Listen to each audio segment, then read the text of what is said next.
Mic check. $7 mic check. Sounds great in my cans, I can tell you that. Oh boy, do we have something in store for you tonight, folks? We're doing it backwards. It's the green room. I don't want to talk about it too much, but we're going to get to it. Believe you me. Class act all the way. I'll tell you that right now. What's happening with you, Kayla? It's White Bat Audio we're listening to. I'm going to shout them out because they're helping us fill the silence in the green room. It's just me for the moment. Chittery, chattery, chatter. Oh, man.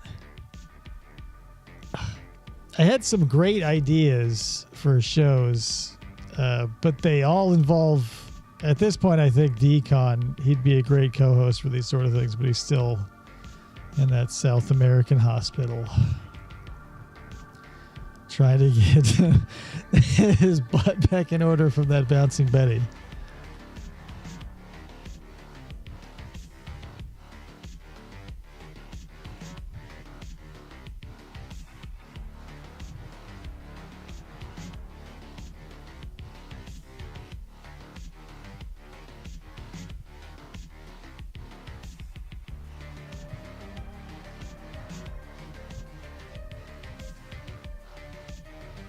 As iterated in the title, we're going with the state of Wisconsin.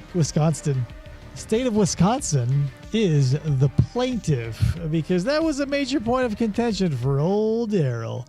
He wanted the state of Wisconsin to be produced so that he could question it and or show it something. Maybe he drew it a picture. I don't know. He was always asking for the state of Wisconsin to be brought forward because it's an entity, not a person.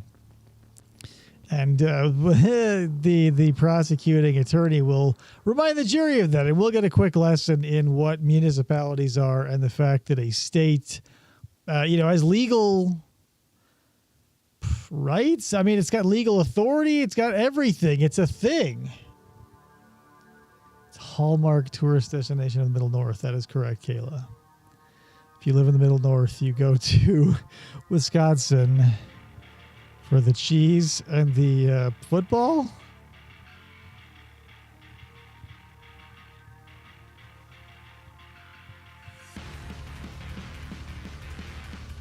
Just a little while longer here in the green room, waiting for people to find their seats, get their snacks. Hope you guys didn't bring those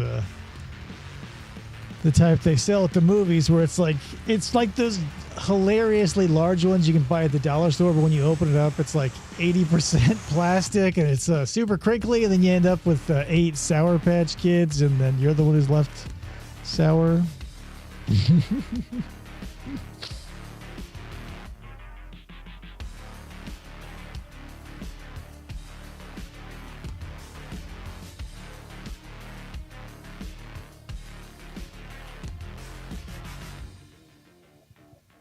Getting a few things together here.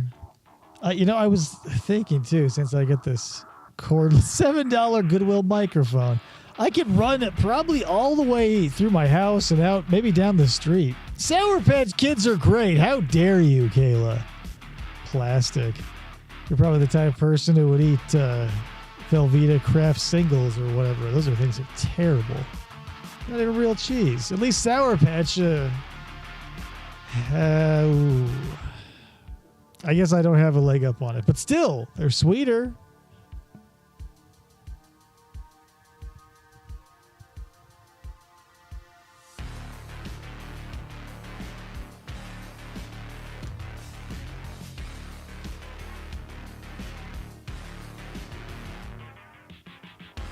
Velveeta singles are better without the plastic. I agree. I wouldn't eat them with or without, but the thing is, I watched a documentary on Kraft, Velveeta, and all those things, like American cheese in general, and how it was essentially invented like during World War II, because they're like, we got to get cheese in the front, but it keeps spoiling because it's like, perishable. And the guy's like, oh, well, I'll just make it terrible and it'll last longer. And it did, but people And like, maybe it's like Spam, where it stuck around. It's like a Depression era food, or like it sprung up to fill a need when the time was right, just like Velveeta and American cheese. But that's the thing. If something gets past a certain popularity, it's always going to have a fan club.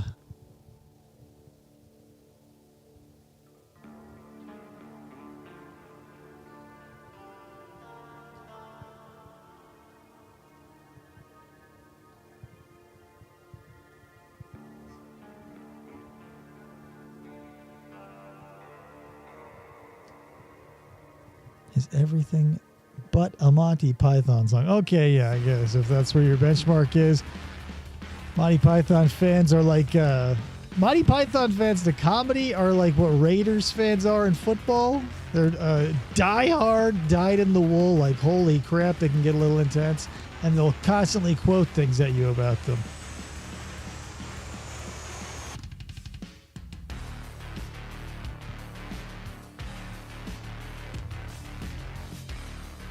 All right, guys, getting ready. I'm going to switch to the good mic, but not until... let's get that. I made this for the fun of it, and it looks pretty, so I want to use it, and I want to spend some time on it, too.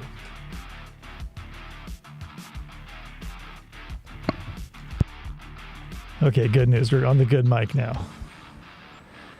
It's like the good wife and the good doctor. It's all put together. Except it's not a doctor or a wife. It was it's an audio. I should have looked this up because when hold on, it's written on it. It's an Electro Voice RE20. Anywho, let me get things set up here so we can start rolling along. That was once again White Bat Audio. I feel like a nice dark. Whoa, Rod is here. The good doctor. Yeah, I've got some opinions on the good doctor, but we don't have to get into that tonight or right now. So let's slip out of the green room into the show, but we got to do a little something that I like to call this. Dog. Cat. Mouse. Turtle.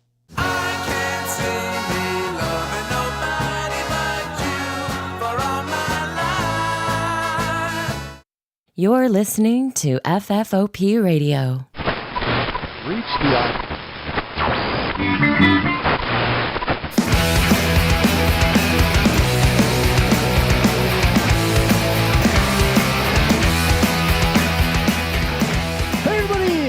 and welcome to the show. My name is Dave, and this is FFOP Radio. It's Flamingo Friday. We're going to do a show, because that's what we do every Friday, sometimes on Sunday, sometimes on Wednesday. I can't be nailed down. Let me introduce my producer. Krista is sitting over there off camera. Hello, I am off camera. The green room show segment went by fast. Was it that enjoyable for you as well? It seemed to fly by for us all, didn't it? Let me see here. So, what are we doing here? I've got a couple. So, like as always, Decon in the clutch. I was like, oh God, is he gonna deliver? And of course he did. Decon from Decon versus the Dark. We've got a Decon's Defense Minute here. And here's the thing. He sent me this video. And it's a little different because obviously that's Hulk Hogan. So I was like, what's going on here? So this is, I mean, I've seen it obviously, so I'm going to show it to you because it's Decon's Defense Minute. It's only 15 seconds though. So I wish Short and sweet. It's all that matters. It's okay. So let me make sure the volume's all the way up because I don't want to spend the first 3 seconds. Decon's Defense, that's a fifth of a minute. It's a huge chunk. Okay, here we go. Decon's Defense Minute starring Hulk Hogan. The Winchesters asked me, Hulk Hogan, how do you defeat the Dark Forces? Well, let me tell you something, brother. I use the leg drop. It works against everything. It works against Illuminati, aliens, Bigfoot, skinwalkers, Hillary Clinton. That's how I do it, brother. Oh, my God. I love that. So that's how I guess there wasn't much to learn, I guess. Let me get that out of here. So let me... Here's the thing. We're doing this backwards, obviously, because last week we did... 2 weeks ago, we did... 2 weeks ago? Yes. What did we do last week? Sarah Boone letter. Oh, yeah, the Hamburger Sarah Boone letter. Sorry. So, 2 weeks ago we did Darrell Brooks. And so, after some hemming and some hawing, and I watched the prosecution closing arguments a couple of times, I was like, you know what? Not only do I want to spend a little time with the law side of things, but to sort of give, I don't know, credit or reverence, because it takes a certain... Oh yeah, I shaved my beard too, by the way. It's so hot here, people. I had to shave it off. Thank you. It's lovely. But yeah, so I want to spend a little time on the prosecution because their job is thankless, and I get why they do it for whatever reason. We all are put on this planet to do something. So I want to sort of spend time with them. However, with an addendum to that, what we're going to see here is a little refresher and maybe something fresh to you utterly about Darrell here, because he... for a lot of the trial, he was telling the judge, I mean, he'll say it obviously, but I'm going to try and paraphrase it. He's representing himself, but he's not himself. He's a third party appointed by the accused or whatever. It's annoying is what I'm getting at. And then to preface the prosecution, he'll already have been removed from the room in a separate courtroom. He will have his clothes on, but he will also be wearing dollar store headphones and screaming into the laptop mics they used to, not laptop, but the computer mics they used to give you when they, CRT screens still existed, and they gave you that sticky thing that you shove the stick mic into that you could talk. Oh, yeah. Holy crap. So that's the kind of technology we're dealing with. So just take a look and listen to this. Let me make sure Oh, here, hold on. What's going on? What's Rod? Rod says, I consume an unhealthy amount of true crime content, and for some reason, I've managed to avoid all of Darrell Brooks aside from being aware of him. This will be educational for me. Here's the thing. For me, too. Mostly because when Hamburger recommended it or requested it, rather, I was like, oh, God, I hate him. I can't stand him. He's one of those people that, rises in the true crime community and he's I don't know what you want to call him, not popular. He's not a big name or whatever, but he's recognizable. But he was so irritating to me. Oh, yeah. His closing arguments were, I was so annoyed. That's nothing compared to his interrogation and what we're about to see. So just to refresh you and cleanse your palate a little bit of reality, and we're going to dip into Darrell a little bit. All right, we are back on the record. Then appearances are as they were before. State have their next witness available. There's the angry cop. Yes, Your Honor. All right, let's bring the jury Notice how the cougher is still there, intact? I cannot. Coughing through the entire trial. back out. Here we go. Maybe she's a juror. Maybe. Consent to being called by the name that this court chooses to identify me by. I want to state for the record that I'm here as a third-party intervener on special appearance on behalf of my client. Can that be noted for the record? That's another thing. His catchphrase were for Joey Loris, it was whoa, or pick your poison of pop cultural icons. For the record was his. Everything had to be for the record. He's I need that for the record. And literally everything you're doing, saying is not only being typed, but video and audio recorded. It's on the record, Darrell. Here's the thing. You can't get further on the record than where you are now. He wasn't wearing a mask during closing arguments, was he? No, this was at the tail end, and they were getting. I feel maybe this was. I like how this dude is still there, though. Yeah, I love him. But he's got a job to do. He's always sitting there. No matter who's in front, he's always in the back, looking like a blonde, toe-headed amphibian. Was noted this morning. May be noted again for the record, so that we can keep the record clear and accurate. The appearances are as they were this morning. Why'd you stand up? I'm going to punch him in the head. And we have yet to address subject matter jurisdiction, Your Honor. There it is. That's the thing that kept ringing in my head. It wasn't evidence. It was subject matter jurisdiction. What does that mean? He doesn't know. I don't know. I think to him, subject matter jurisdiction has to do with his crime and Wisconsin being an entity. That's all I can figure. I mean, it's all bullshit, but it just feels like that's what he means by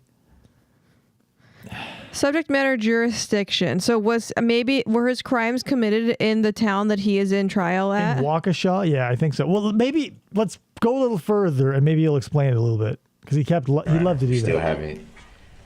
I still haven't been shown any verified proof that this court has subject matter jurisdiction. Oh, right. And at this point, may I request... That's his sovereign citizen stuff where he's saying he doesn't have subject matter jurisdiction. So, like, here's the thing. With all these sovereign citizen people, like, there's no legal loopholes for you. I mean, for like, highly trained lawyers who can look in a book from 1880 and whatever, but there's nothing available to you as a sovereign citizen or whatever else that can like get you out of literally anything from a traffic ticket to multiple homicides. What's a sovereign citizen? And how do you Oh God, I don't want to get into no, he's not a sovereign citizen, Rod. He's not. He was just co-opting that strategy for this trial for some reason.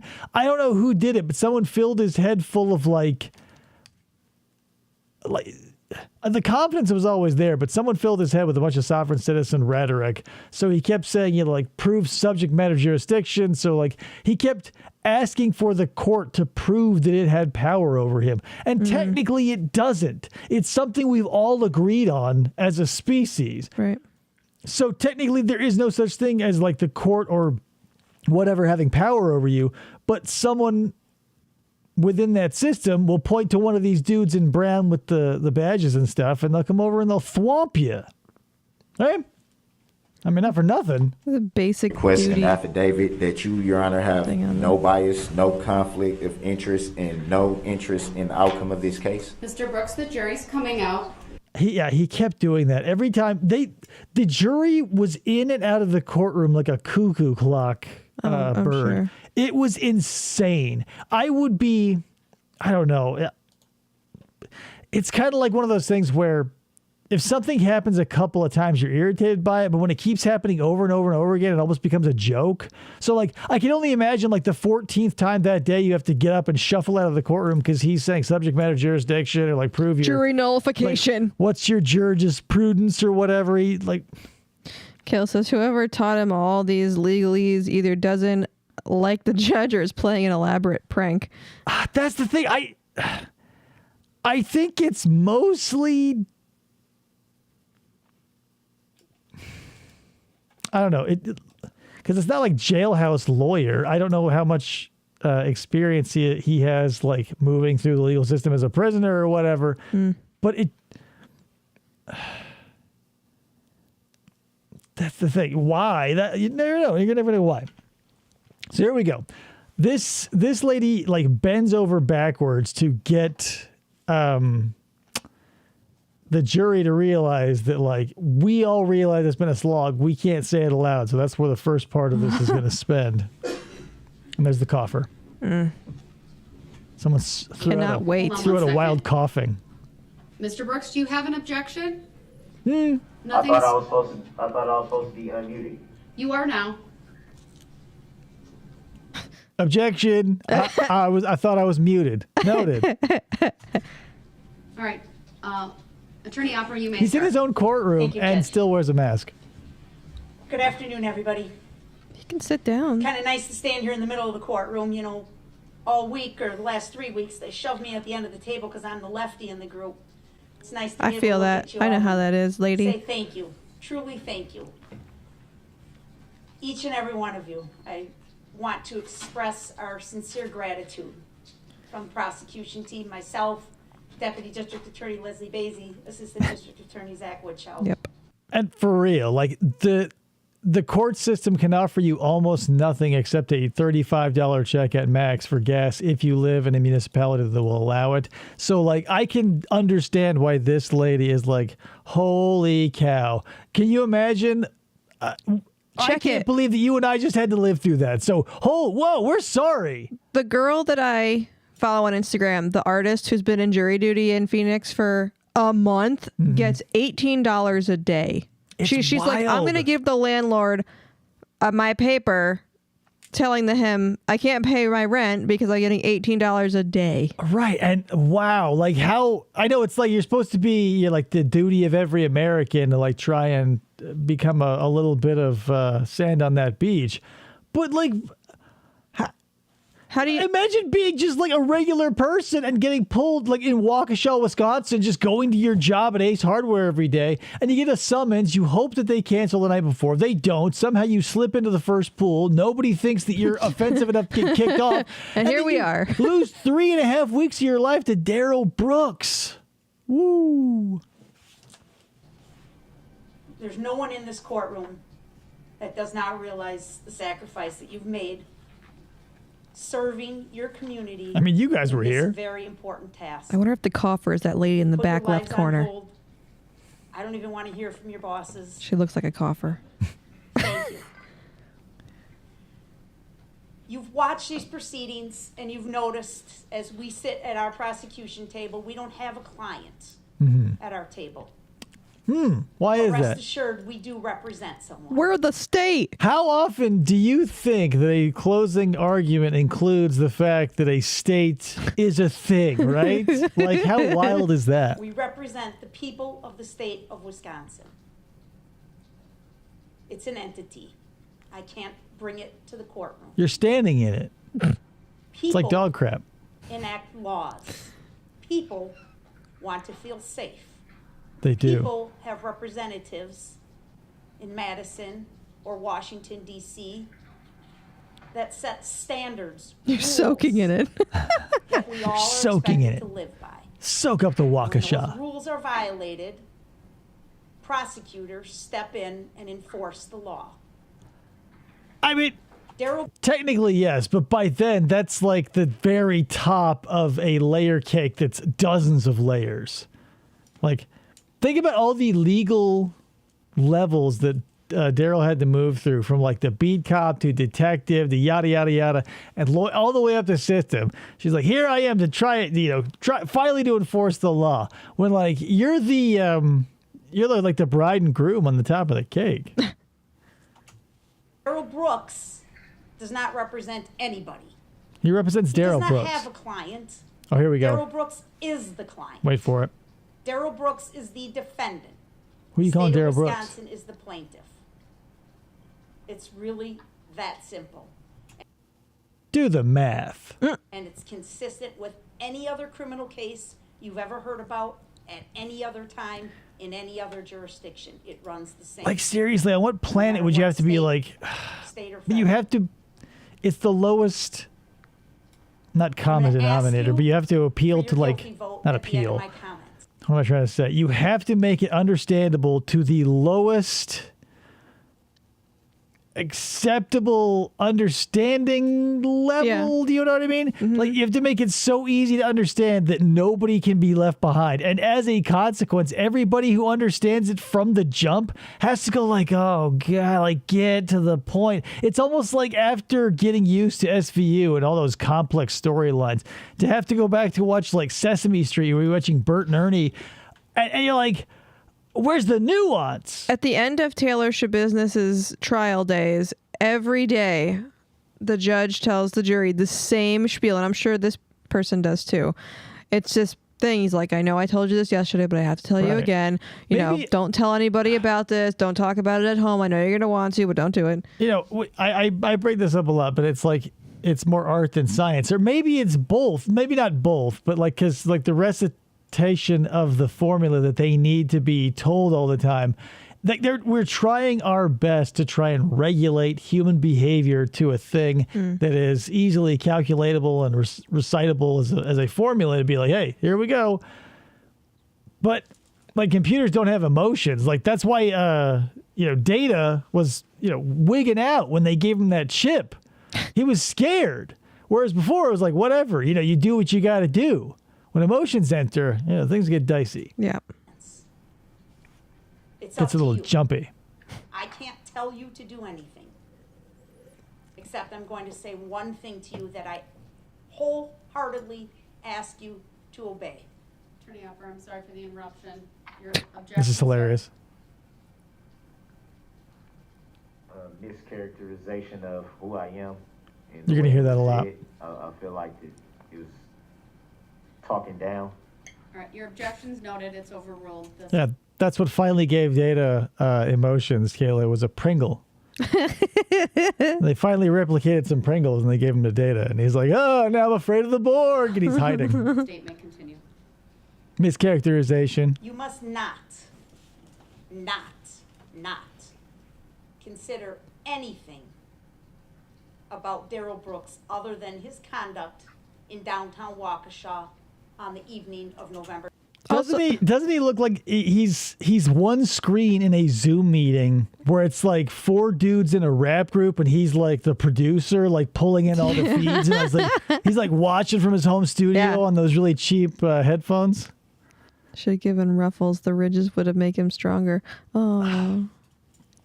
You know, not for nothing, but one of my cheat foods is you can find potato chips that are fried in avocado oil because I don't eat canola oil. So when I'm feeling stressed or I want to cheat, sometimes I'll grab a bag of potato chips fried in avocado oil. Mamma mia. Not often. 2021. Objection. Yeah, there you go. Make that font a little bit bigger, though. Jeez, it's so hilarious. I wonder, like, because they kept having to mute him because he was an obnoxious monster. But, like, I wonder who... Imagine being the person who, like, you know, through the bureaucracy, it filters down and lands on your desk where it's like, oh, go make Darrell Brooks a piece of paper that says objection. It's going to be the judge's assistant. What's up, Amy Ramirez? What else do you think? Like, because he can...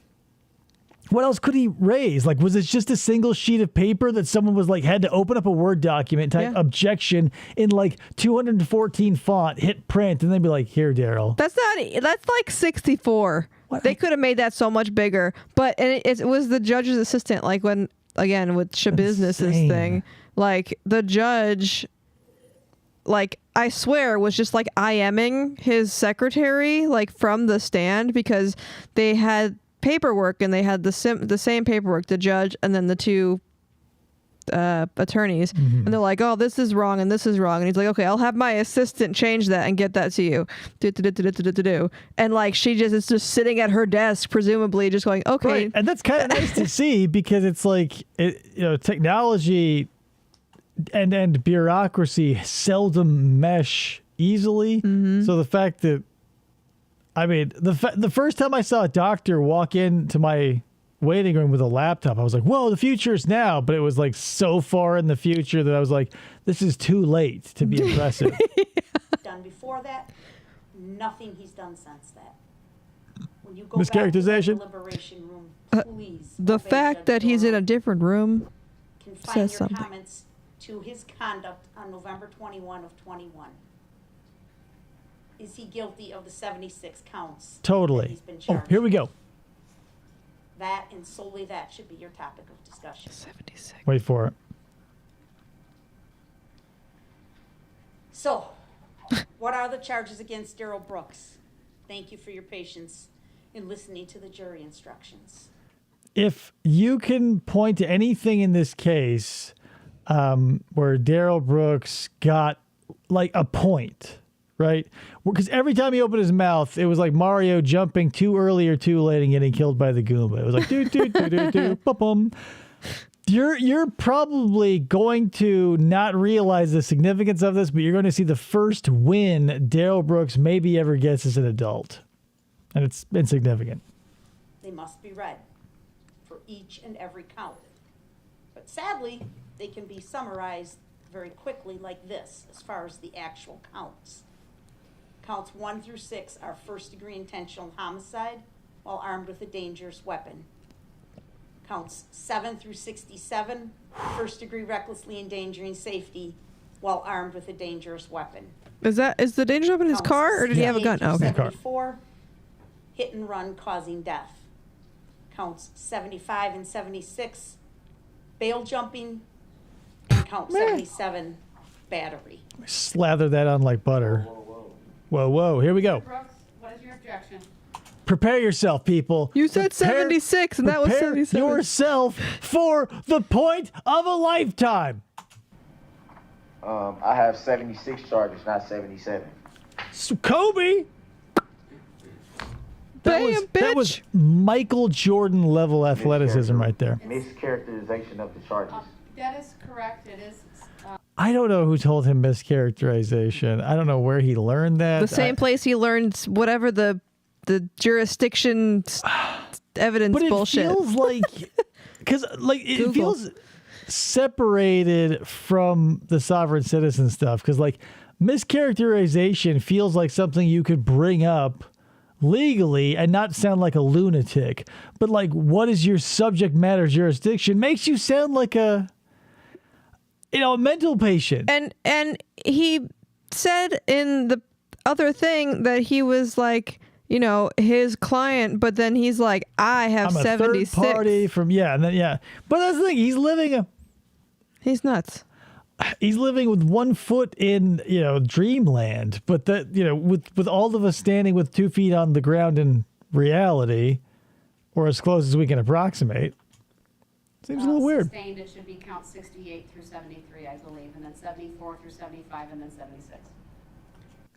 She said it wrong too. Look at that look on her face where she's like, "Yep, God, I have to give it to Darrell." Like she's been shutting him down for 3.5 solid weeks. Objection overruled. Shut up, Darrell. Essentially, I feel like she just messed up the numbers too because she said 78. No, she said 76. She just said 76. I know, but then she said 78 to 73.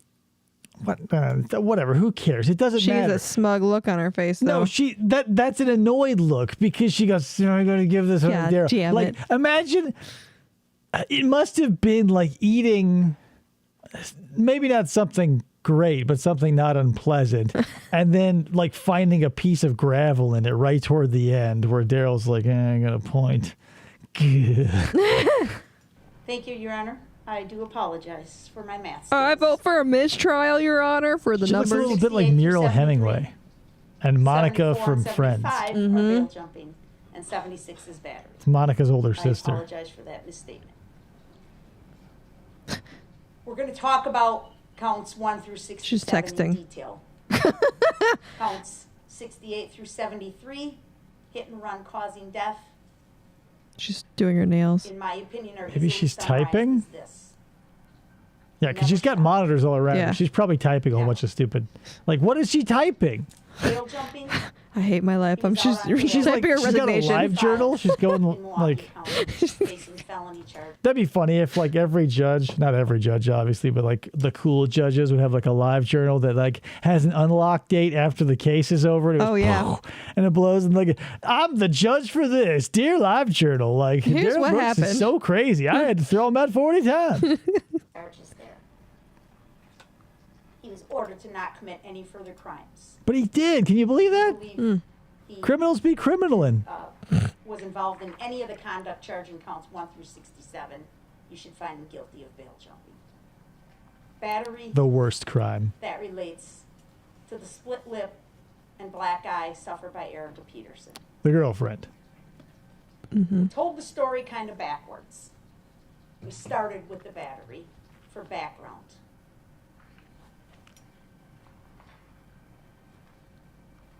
First degree intentional homicide. You've seen RJ, this she's in our typing all work and no play make judge something. Yeah, probably right. statement. You've heard it from Judge Darrell. Go crazy? Did Darrell Brooks cause the death of the victim, a victim? Did he did he act with intent to kill, meaning either the mental purpose to take the life of another or was aware that his conduct was practically certain to cause the death of another human being? It's so crazy how you have to word things to try and get people not to wriggle out of stuff. Yeah. Like, because everybody's so picky and like it's the letter of the law to most people at the end of the day. Whereas like if you don't say, if they do this with a bunch of modifiers, like with a clear mind and with forethought and this, that, or the other, like But again, it's a system that has to deal to the lowest common denominator, whereas like on the crime side, you don't have to like cater to anybody but your own thoughts, feelings, and emotions. Mm-hmm. It's just, it could not be more different. Like, this is contrast at its brightest. Like, the legal system has so many rules, regulations, and there's time and energy and money and knowledge and experience put into it, when by and large, it's dealing with something that has none of that. Right. Most crime is senseless, and, organized crime be one thing, but most of it is just like, it's like hammering in a copper nail with a diamond hammer. But Right. there are way too many nails for the hammers that exist. RJ, the thumbnail is hilarious at Hamburger Helper. Hey, thank you. RJ goes, is there more than one victim? So he beat his girlfriend and then drove through a parade with his car. So, yeah. Tons. I don't know the exact number. It's immaterial, really. But like, it went from physical assault to like mass murder. And I don't know if it qualifies as mass, but it's like a spree killing. I don't know how, like, that's the thing. If you kill more than 3 people with the same MO, you're a serial killer. If you do it all in one day, you're a mass killer. I don't know what you would qualify him as. It doesn't matter. Kale says she's playing Words with Friends and doesn't know Darrell is secretly the friend she's playing against. It's You've Got Mail, the sequel, coming soon to Hallmark. Oh, you think he's hiding an iPhone behind the that objection? That's why he's standing there behind the computer. Count 1, Ginny Sorensen. 4 is mass. Count 2, Mass murder. Owen. Hamburger things. But it's in the same day, though. I mean, probably. If that would be a serial killer if it was a different day, I would assume, right? Right, but that's the thing. Whatever. Like,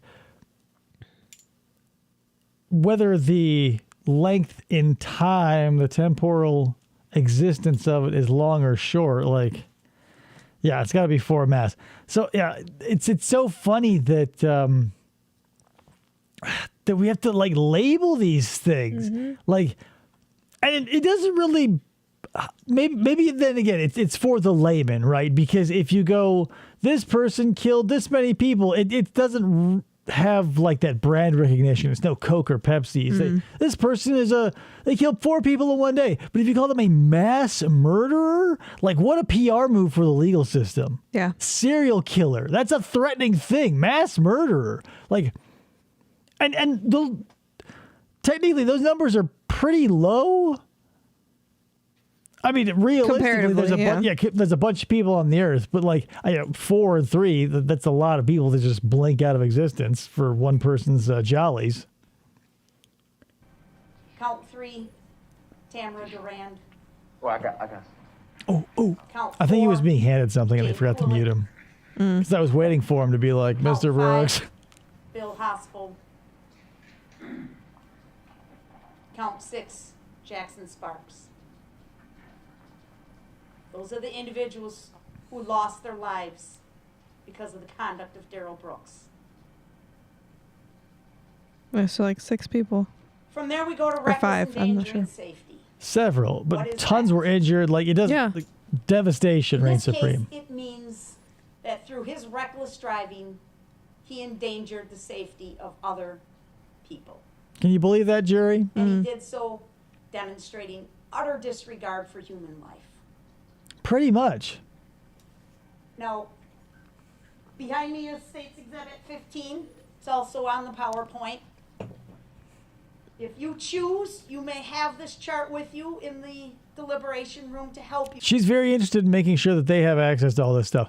But here's the thing. I wonder why, or maybe some courts do, but, for completeness of the record and for the highest quality, and since they're wearing so many like layers already, why not just like fit all the state appointed or all the lawyers on the whatever side, like with lav mics? Personal gripe, I know. But like when people are running around, there's like one mic in the center of the room, especially in those like weird town hall. They look like an auditorium from like a middle school type courtrooms, which just has the one mic, and if they walk away from the podium, it's worthless. I'm going to bring up Shabusiness again in a second, but Hamburger said originally 5, people passed away. Then when he was brought up for arraignment, at that moment, the DA got word that an 8-year-old passed away as well, making it 6. So yeah, there's 6 people that he killed by driving through there. So with Shabusiness's trial, the defendant and the judge have to keep reminding themselves or get reminded to put the microphone in front of their face because they had just gotten brand new microphones that didn't they were like this one and not like yours. I don't know. That's just a nitpick of mine because I'm a gear freak about audio stuff. But like, if you're going to like fit plebs, people outside of the industry that use audiovisual equipment, you have to make it as simple as possible. Give them like one of those little Sprint mics or a lav or whatever, and give us clear audio. Obviously, depending on the suspect or whoever, you may not want to like waste the $200 on a lav set for them. That, and it makes it harder for the court stenographer to write everything down without having a microphone, without people talking into a microphone. Leticia Stouch was like that. They move like a foot from the podium and you can't hear anything. Yeah. Right. That's the thing. Whatever. Tech issues aside, probably very low on the list of a legal system. But lav mics would be like they're. I'm saying. Solve. If you find it helpful, it's up to you. If you don't want it, you don't have to have it. But it I don't will be care, available but it's to here. you if you ask for it. There's also slices of cheese. And it'll take you, as we did in our presentation of the case, right down Main Street and address all the counts Space that Mountain. were involved, all the counts that were charged. Well, what that red one is. To prove reckless endangering safety, and I'm just going to go back Hamburger one slide. says in Darrell's case he couldn't move because he was shackled. True. And to make everything fair, the state couldn't move from their table as well. Yeah, and he kept making these outlandish claims that he was being like electrocuted through, or not electrocuted, that means death. He was being shocked. Like a dog collar? Like, yeah, his restraints were electrically charged and were emitting pulses. Oh, is that why she was like, it's nice to stand in the middle of the courtroom now? No, when because she was always on the left-hand side. This has nothing to do with Darrell wearing restraints. She was just always on the left-hand side. Nowhere do you see there that we have to prove any degree of injury to anyone. Never once did Judge Darrell instruct you that somebody has to be physically injured. Now, Detective Casey told you Endangering, that you don't need to be standard we use injured in being deciding endangered. Of all these hundreds of thousands of people, who is included in these charges? Tons. And a decision was made by the prosecution team to include people who were physically injured. So that's the thing. I don't know why she's going over this. I've never heard this concept expressed this way before, but it's a powerful move. I don't want to spoil it for you, but we'll touch upon it after she gets over it. To be efficient in our prosecution. I haven't heard the cougher in a while. And so Died of leukemia. everybody up and down the street, I would argue, had their safety endangered that day. I didn't charge 5,000 counts. We selected 61 counts of people that we can identify by name in Exhibit 15 that were injured by the conduct of Mr. Brooks.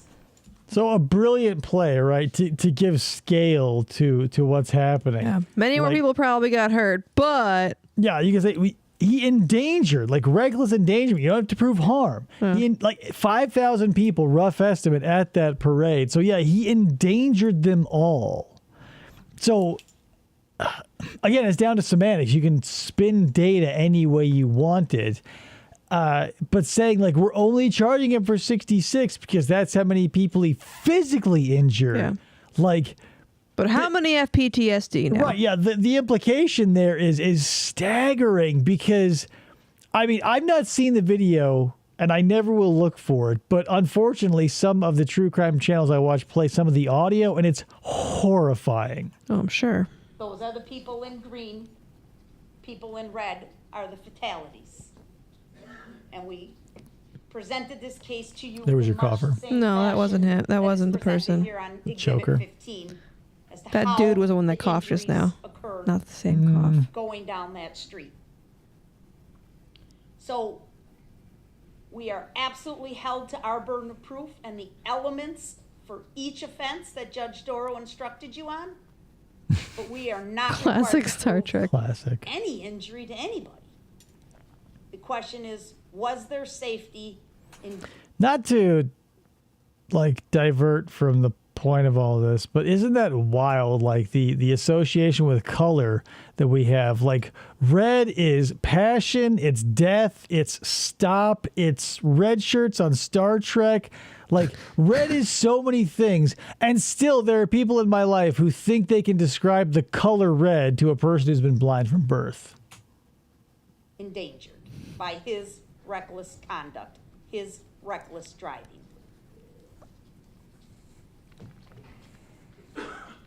See, not the same guy. Now, Whatever, there's a coffer. some of the groups, What's that? I wanted to see who There's it was. the Denzel Washington movie where like a demon or the devil like passes from person to person by touch. Maybe that's what this cough is. It's a cough demon, and everybody's like passing it around, like patting each other on the shoulder, and it's just like, and it's moving through the crowd like a game of Centipede. it's pretty easy. They walked in a formation, and you can get a photograph or a diagram, and you can kind of see pretty easily who was located where, right? And you can think back to the videos that you've seen for each of these groups and remember, and you'll see them again, the path of the vehicle as it went through each of these groups. The Fallen was an excellent movie, says Kayla. Oh, was it The This Fallen? is Okay. self-banned, of course. All of these names that are being displayed on the PowerPoint Exhibit 21 are on Exhibit 15 in green for Waukesha South Band. Pretty much the whole left half of the formation was endangered by the safety of Darrell Brooks driving up the side of that band. Okay, so here's the thing about this case. It's like, if you give someone enough rope, they'll hang themselves with it. The old saying goes, right? This is so far beyond the pale. It is as if, like, Darrell Brooks went out and bought 60 acres of hemp farm, right? And then bought an acre next to it to build a factory to produce hemp rope. And within the year was a massive success in his county, and within 5 years had taken over the state. And not until that point had he produced as much rope as he has for himself in this case. Industrialized. The Extreme Dance Team. It's a little difficult to read, but again, this chart was marked as an exhibit. It's exhibit A lot of number dancers 33. and If you dancing want it, grannies. You can have it in the jury room. The names on this chart will match the names for the Extreme Dance Team on State's Exhibit Extreme. 15. All of the girls that were struck and injured as they marched with the Extreme Dance Team, plus some people on the back that were handing out candy or serving in support roles as the unit made its way down the street. The Dancing Grannies. There you go. Mm-hmm. State's Exhibit 54. The formation that they marched in. Who was located where? Like, in your recollection. seriously, like, parades are typically filled with the very young and the very old. Unless they're professional, it's by and large going to be like kids doing their cute stuff and old dudes in like their Shriner cars and hats and like the dancing grannies and stuff. Like, I can't think of a better way to make yourself like the most hated person anywhere ever. Yeah. Like in one fell swoop. Like, you don't just abuse children, you don't just abuse the elderly. You get them all in one go so that you're like... Did it all. Check. And then be like, you know, I'm grieving too. Of how that SUV zigzagged through that group. And you can just see the names and match it up to who was injured and killed versus who wasn't. I have a question. Mm-hmm. So you remember in his closing arguments, he talked about his car and the recall and the blah, blah, blah.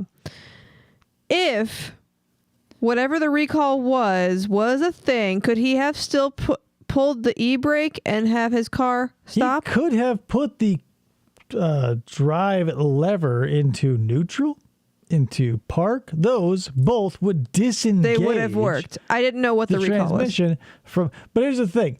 She's about to, amazing, right? I was going to bring that up a little bit because she's going to talk about something that sort of disproves the fact that, like, a malfunction, anything would have happened.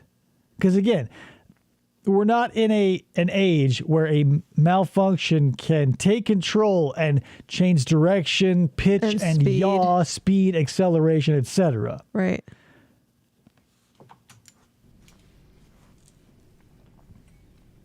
Now, one of the big things in this case has always been, why did this happen? What was he thinking? Why did he do this?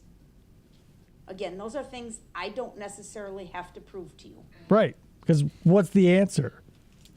His intent, I do have to prove, and I submit without any doubt there's overwhelming evidence that this was an intentional act by Darrell Brooks and an act of utter disregard for human life. Oh, there's the real coughing I say that lady. for these reasons, folks.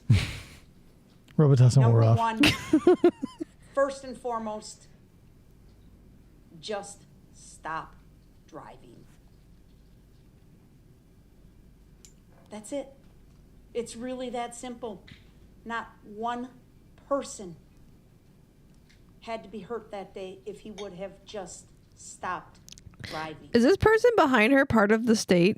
A lot of people cannot see who you're pointing at because my face is in the way. So every time you make mention of that, I have to pretend like you're not because they can't see it. Is the person sitting behind her in the computer chair what with the plaid shirt on? She's got like a blue and white shirt Katie on. Lang lookalike? I have no idea. I think She's got a computer in front of her, so I didn't know if she was like part of the have state. Computers. Everybody brought a computer.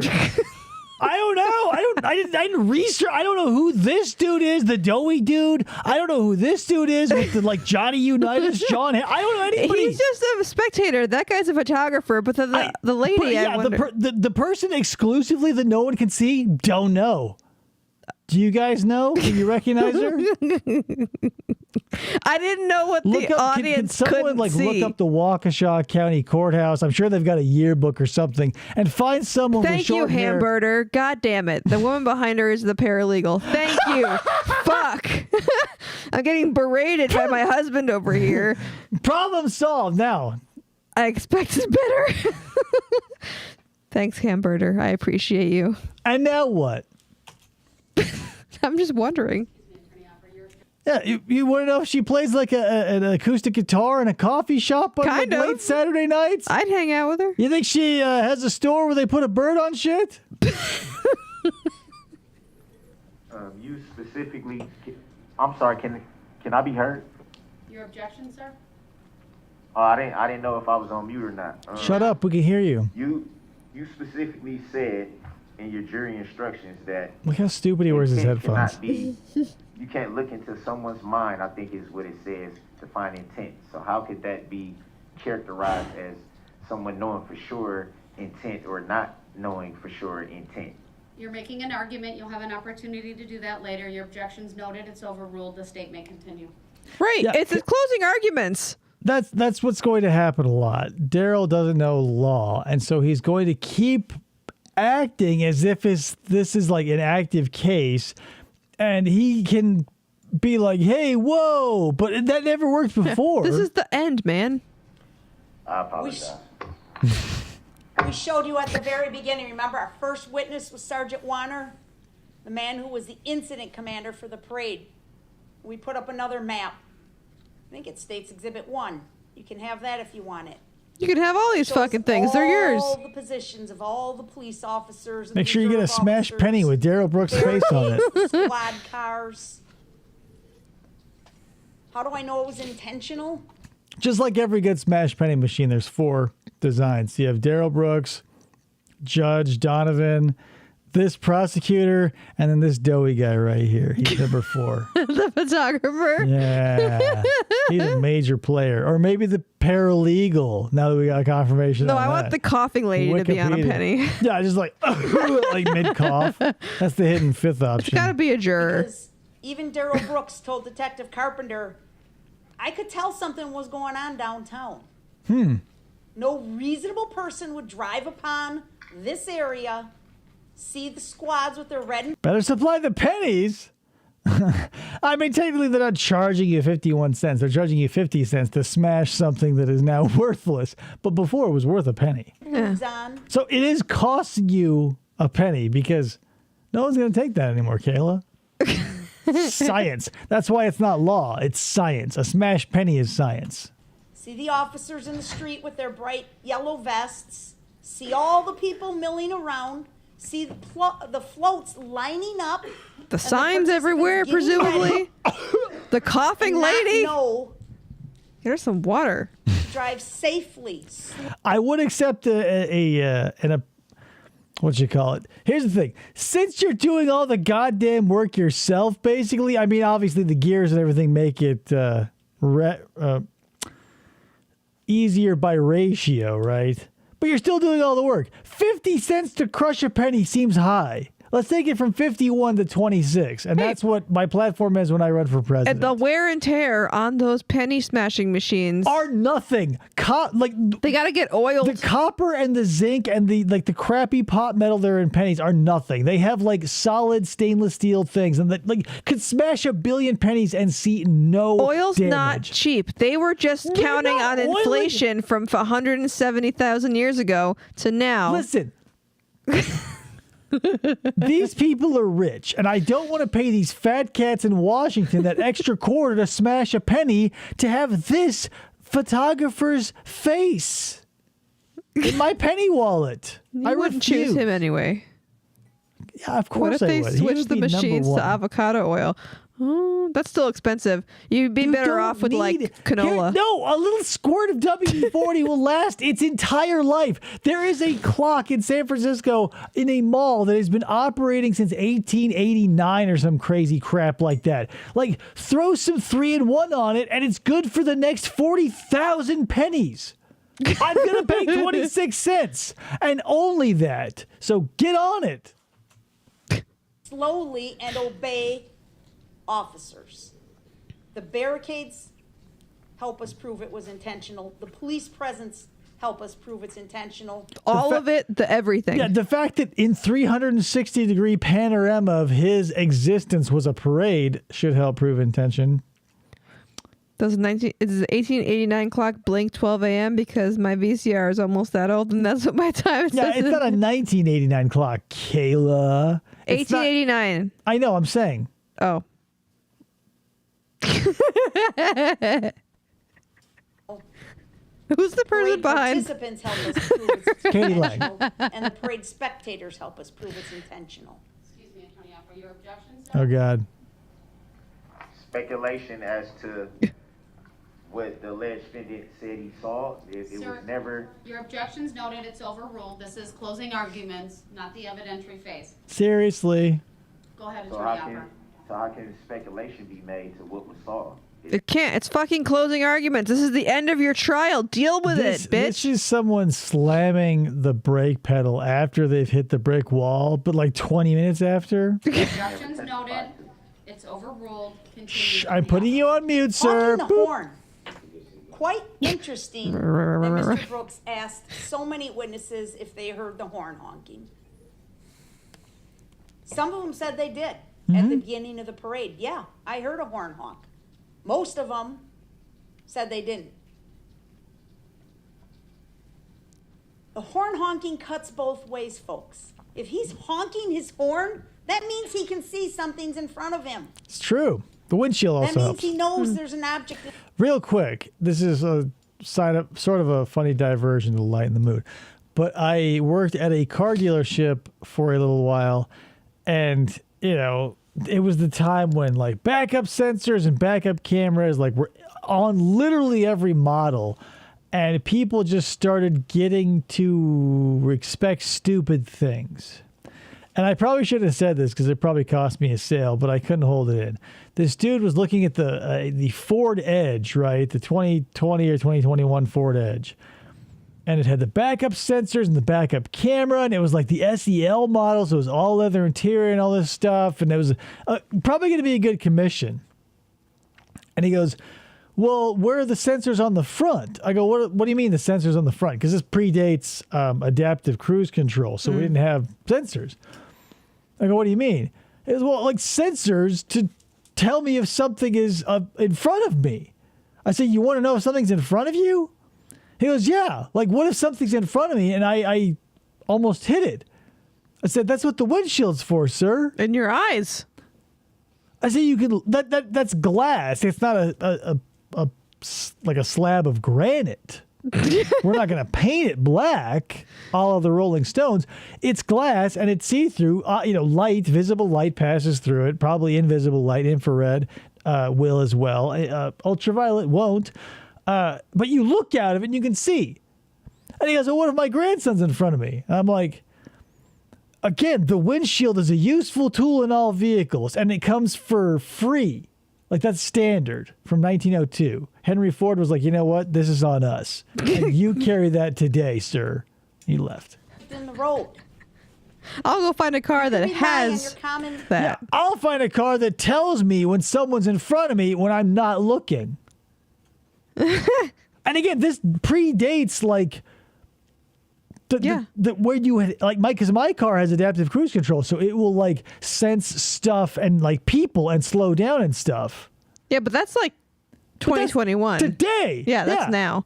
And this was like, I don't know, before that, especially on like whatever. Moral of the story is I lost the sale. Experience in your affairs of everyday life. If you see something in the road, I want to straighten her hair. Yeah, Hamburger needs. I'll find a car to recognize my grandson for me. I can't imagine how you lost that sale. I don't know. It felt so solid. But yeah, imagine having like imagine, because like old people can't handle iPhones and they're the simplest phones on the market. Imagine handing a car to someone in their 60s and being like, yeah, program your grandson's face into it so that they don't get run over by your car. Hey, Matt. What's up, Matt Willis? Into your presence, you will honk. But you do not have the green light to then just keep going if they don't move. This is true. You can't kill people if you honk at them. Yeah. He knew they were there. Intent.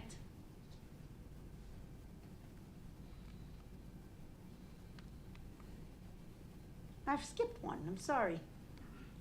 Going back to my... The paralegal's like, the fuck? You skipped the... Okay, real quick. Goddamn Now that we can kind of see her face. See, here she is. You can see this much of her face. That's the paralegal that everybody is clamoring about. Dark eyeshadow, short sides, not short, but not long top. Failed to include the Catholic community. That's just one of the photographs showing. Here's the thing. I don't like Canon shooters because they're, like most useful lenses, are white. And it's wildly, I guess a giant black lens would also be distracting, but a giant white lens seems like, hello. Tony sent me a picture on Instagram of watching us on his TV with the bare face so that I could see how much face they see of the paralegal. Yep, there you go. That's really not a lot. Hello, Tony. Thanks, I'm Tony. telling you, like right now you can see a decent chunk, right? Like there's the forehead, like very Starship Troopers, like Space Marine. If she wasn't a paralegal, she'd be fighting off bugs in another quadrant. Fucking hilarious. Did anyone get that mama character from the Goonies from Sue Opper in the hair? Yes! Okay, thank you. I have been looking at this prosecutor my entire life. Not my entire life. My entire experience with this video and thinking, who does she remind me of? Yes. Ma Fratelli. Or that one movie where a guy puts his robot brain in his dead friend's head and she gets her head blown up by a basketball. Deadly Friend or whatever. But yes, she's definitely like the evil mom from the Goonies, but like her younger sister. But But I don't want to throw shade. She's like a smart lady. Yeah. Yeah, Mama Fratelli. There you go. Jesus. Throw Mama from the Train, too. Talented actress, right? From the Catholic community of Waukesha. There's a lot of photographs. And it was right there all night. People that were marching with that group. That's the thing. It was scratching the corner of my brain. I'm like, who is this person? There's got to be a cultural touchstone. We already found Katie Lang in the paralegal. And then we found Mama Fratelli.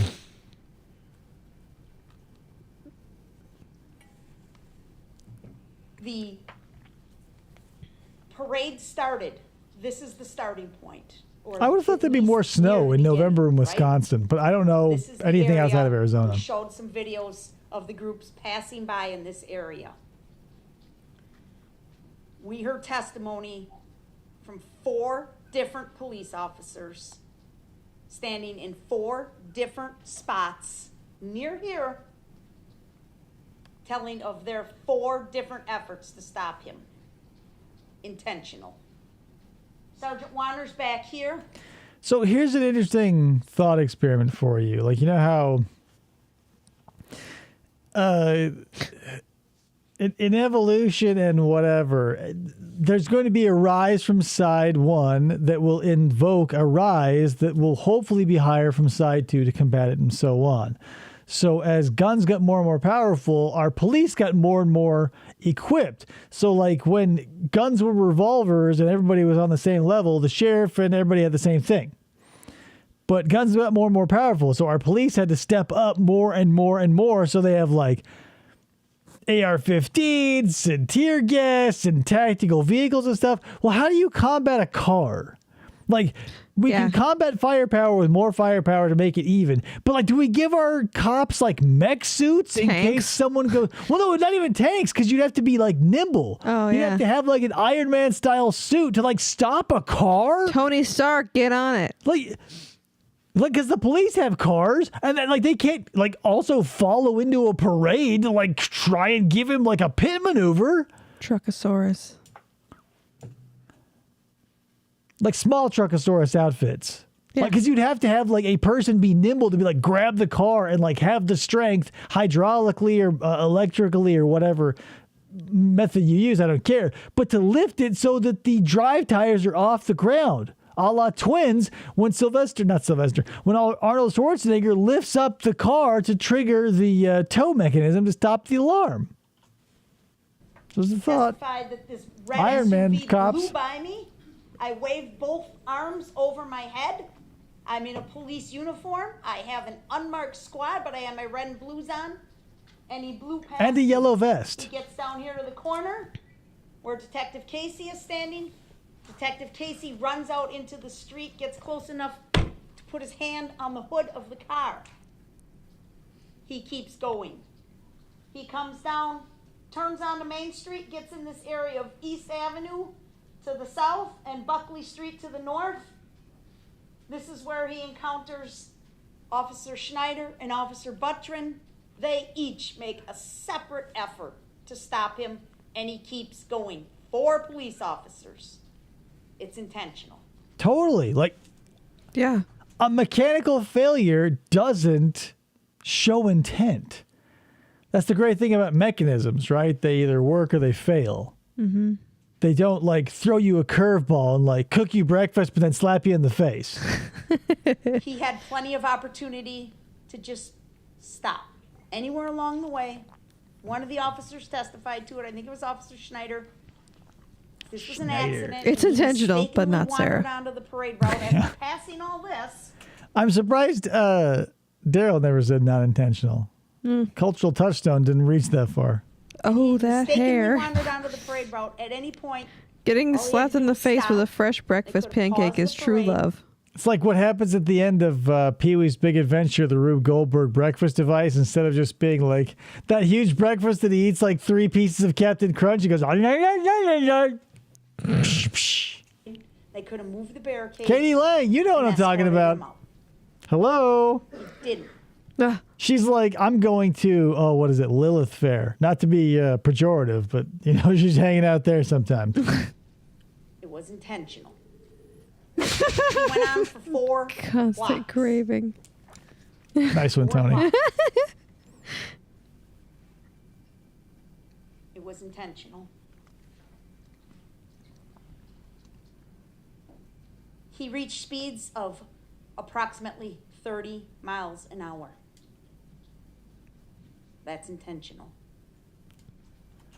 What speed do you run over someone and you say that's intentional and that's not? My wife makes me Pee-wee breakfast for my pizza every year. She builds the whole Rube Goldberg device? Jesus, Rod, you're a lucky man. Does the T-Rex squeeze the fresh orange into the glass? Fucking living the dream, bro. He plowed through 68 different people. 68. How can you hit one and keep going? How can you hit two? There with the fake box of Mr. T cereal. Oh, man. Mr. T cereal. How can you hit three and keep going? Didn't phase him a bit. He kept going until. Look at the other state lady's face. She looks like she's going to cry. I can't see her. It's intentional. Objections. Just the meal, not the outlandish preparation. Well, then it's not a real birthday to me. Unless she gets a big fat guy to play Francis and try to steal your bike. I'll take that, too. I paid the fool to eat my breakfast. Mischaracterization. God. Jesus Christ. Noted, overruled. Mischaracterization of the evidence. These are closing His conduct arguments. when he left the parade route. We'll get into this. Not for nothing, but like for a large chunk of my life, I looked exactly like this. Oh, they can see it now? Yeah, because the camera moved. So you can see it. I look like this from like the age of, I don't know, 18 to 27. I don't think so. I knew you then, didn't I? Trust me. No, I didn't. I can't believe like how many times I like had coworkers, friends, etc., who were like, "Hey, I'm lesbian." I'm like, "Great, whatever, I don't care." Like we're gonna get it on. And I meet their partner, and they look just like me. What's up with that? Am I gay for ladies? His flight, his hiding, his panic. If his Darrell had gotten desperation. out of his murder car and said Marge sent him, this would be a very different situation. Right. What he should have done is gotten out of his 2010 Ford Escape and hopped into that Peterbilt and got his ass scared straight. Maybe end up meet a nice waitress, see the sunrise in a T-Rex's mouth. To run. Get the hell out of town as fast as he could before the cops came. Like do anything but kill a bunch of people. Hello. That shows his intent. His interview with Detective Carpenter, we spent several hours playing you snippets of that interview. I will never watch that interview on this show. It is too annoying. Not only is he like obfuscative and like completely delusional, but like he looks worse than he does now. Like with his, it doesn't seem he can look good in anything. Like when he was in his personal clothes and personal style, he looked awful. But then with all of these like 2 sizes too large, like stole it from my dad's closet, shirt and pants and tie stuff, he's never come off as like visually competent. The detective? No, Darrell. Oh, okay. Like, because every time we see Darrell, it's like a size and a half too large. It's like his dad's shirt where like, you know, his mom was like licking her thumb and like wiping the dirt off his cheek to be like, you go get him, slugger, in this like multiple murder. How telling was that? Never once did he say any of these things. Never once did he say, like he told you in his opening statement, it wasn't an accident. It wasn't intentional. Never said that to Detective Carpenter. No, he came up with some convoluted story about No malicious I got a ride contempt. out here from a buddy in a tan Kia, and then I left to go meet Erica, and we got into a fight, and then I went back, and the other guy got into a fight, and he was leaving. Lots so of I took fights. off on foot. Absolutely nonsensical story. Pretty much. Does not match up with the known evidence in this. It's almost like Dalton Aiken's story when he is like, oh, I ran back to the truck and I stood there for 20 minutes. And when Corey showed up, he said that he met some other people and fought him with his fists. Yeah. despite having a gun and having no qualms about killing, having shot a dude in the head multiple times. Mm-hmm. This case. Overruled. Be quiet, Darrell. He never I stopped. didn't even state the objection. This is closing argument. She may continue. Play this slide, which is in Come on, snippet man. States Exhibit number 53. Dude's monopod. Look at that. Wow. He knows they're wrapping up, but they're not. We still have another 22 minutes. What's he doing with that thing? Put it away. Oh, his arms are probably getting tired. He's probably whipping it out. Yeah. Gross. Go ahead and play with sound. I have so many monopods because, like, oftentimes if you buy camera gear, you get stuff like free lens cloths or filters or whatever. I have so many monopods because they come free with tripods. Like, but what are you gonna do with it? Use them in a courtroom. I think they're playing a little bit of his. Yeah. Oh no, this is the parade. Yeah, this is the parade. Monopods can't walk well. P.S. Would it have killed this guy to like be a Nikon shooter? For God's sake. The Canon? Yeah. You can tell by the lens. Don't get copyright claimed for Jingle Bell Rock. I'll play it quietly.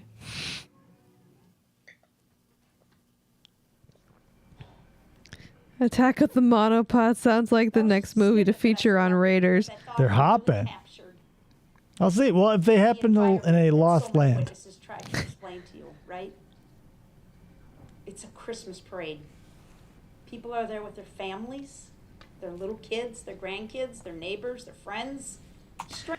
That's the great thing about Christmas is like you can be a religious nut and be like, I love Jesus and the baby Jesus is all this and that and let's celebrate this and that. Or you could just be like a random person who likes Santa and getting gifts. Like Santa, there are so few holidays that can appeal to everyone. Right. Yeah. Christmas is like one of the only ones. Christmas is one of those ones where it's like, it doesn't, I mean, unless whatever, just, most people get caught up in the magic of Christmas because you're sort of making believe and it's just for the fun of it. And you all get to sort of break away from your life and pretend for a little bit and see family if that's your thing. I can't think of a worse way. It's on this cake that I mentioned earlier that this prosecutor is a thing on, like the little man and the woman on the wedding cake. Like that is just so much frosting. Like on the cake of criminality, like someone who injures children, boom, that's like up tenfold. And elderly, boom, another 10. And then do it on Christmas. Yeah. Like if you did it on the 4th of July, maybe you'd be roughly the same, but like people like America. Right, but what people love more than America is Santa because he brings presents. Yeah. And that's way funner. Like opening up a sick ass collection of Hot Wheels cars is way cooler than just like being proud to be an American. As a kid, yes. No, even as an adult. No, because I would take a sick 10-pack of Hot Wheels over the fact that like, yeah, America and fireworks. Yeah, but the people that like to go get the illegal fireworks, they like that stuff better. I don't care about them. What I'm talking about is a sick ass collection of Hot Wheels cars. Strangers. Standing next to strangers. That's what's going on Main Street. While that's going on Main Street, this is going on. Remember this? This is the gas station on the corner of Barstow and North Street. A second. While the units are marching down Main Street, entertaining the crowd, Darrell Brooks is driving recklessly. He's enraged. Allegedly. He's arguing Objection. with Erica Patterson. Why is this important? This is important It because isn't. The end. before he even gets to the parade route, this is how he's driving. He drives the wrong way down North Street and then acts like it's everybody else's fault in the world. Your objection is noted. So we will Shut the hell up. Please be quiet. When he finally pulls into I'm the not gas turning station, your he mic. rolls down his window and yells at the driver who's properly stopped at the stoplight that it's somehow that guy's fault that Darrell Brooks is trying to drive the wrong way down North Street. And from there, the rage continues. Because here's the thing, like, there are mitigating circumstances in everything, right? Like, one time I was visiting a friend in Canada, a girlfriend, some 10 years ago in Canada. 10? More than that. Maybe, yeah, probably like 20. But whatever, she let me drive. I like to drive, and I never drove in Canada, so I was like, oh, cool. And of course, I fucked it up left, right, and center. I was going the wrong way down one-way streets, and like, yeah, you go, oh, whoa, what a big misunderstanding. But I didn't hit anybody. Like, I didn't plow through downtown Victoria, British Columbia, and like blast through a bunch of people and be like, oh, I didn't know I couldn't go that way down that street. That's immaterial. Yeah. The corpses in my wake is the problem. It's not like, oh, whoa, like, oops, meant to turn right when I turned We get left. to this point, State's Exhibit number 3. Please play. That cover. There's the SUV.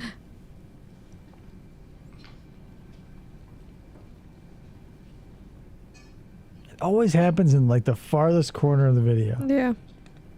The video is playing. You can see the pushing match between Darrell Brooks, Corey Runkle, Eric Patterson, and Nick Kirby. I don't know who these people are. No. Watch this. He turns to get in the car, flips up his hood, and goes and gets in the passenger seat. In the I'm past? sorry, driver's seat. Objection, I got in the driver's seat. How long we gonna mischaracterize testimony? Sir, it's argument. I've heard nothing improper. Your objection's noted. It's overruled. You may continue. Why you guys to mischaracterize my driving seat? Nullify. That's Nullify, nullify, He nullify. drives off onto the parade route. From this moment, right here on exhibit. I think we all have been in that spot in existence when you either, whether you're young can happen, if you don't keep it in your forethought, it can keep going until you're older. But like getting carried away, some people don't have that self-conscious where they go like, okay, I'm going to take it, I'm going to take it, I'm going to take it. Whereas like if you stop and look at your actions, most of us will go like, yo, I can feel, we'll have like a pressure cooker, right? The steam won't start coming out of the spigot until it's built up to a sufficient level, and then it'll start to go. And that's usually most people's indicator that you got to cool down. Like, because that steam building up in you, or that aggression building up in you, there will, I guarantee you probably know it, even if you choose to ignore it. If you're getting frustrated or aggravated or whatever, there'll be something that pops in your brain to tell you you're getting too hot. Yeah. Unless you malfunction. And I think that's what he did. Whether it be narcissism or whatever the case may be, that mechanism failed. And whether it was simply a matter of circumstance in this case, but it doesn't matter, or if it was inevitable, it's kind of like having fire alarms that you never replace the batteries in. If you can't, if you ignore the mechanisms in place to tell you, hey, something's wrong, I mean, why even, what's going on here? Exhibit 15, you're watching it. He's enraged. He's angry. Flips up that hood. Mischaracterization. And he zooms of my past hood. Objection. Sergeant Warner, past Officer Casey, onto the parade route. Now, there's no doubt, for the first 2 blocks, he does not strike anyone. good record. As we've discussed, some even said he was driving at a reasonable speed initially. By the time he gets past Officer Buttrin and Officer Schneider in this area here of East Avenue, past East Avenue.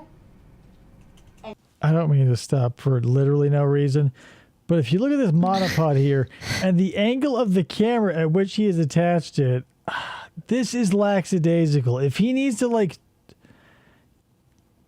whip out a quick shot, he's going to lose 12 megapixels if he doesn't straighten this due to after the fact cropping. Like, what are you doing, dude? And clearly once he gets past Barstow, that's where it starts, right? That's where it starts.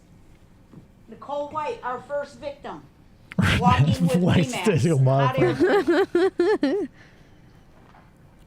Knocks her over, keeps going, runs up and over the backs of Waukesha South Band, hits the green children spectating on the sidewalk, keeps going, Jolly Green runs Giants over children. Kelly Grabo and her daughter Adelia walking with Burris Logistics, keeps going, plows through the entire Extreme Dance team just before the 5 points, keeps going, hits Deborah Ramirez and her son Isaac spectating on the south side of the street, keeps going, clears the 5 points area,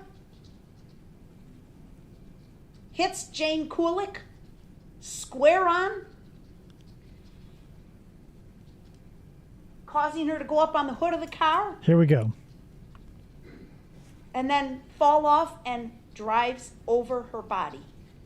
So, like, he had to do some maneuvers to get her off of the car, the hood. So that's the thing. Like, how do you do that? You use inertia.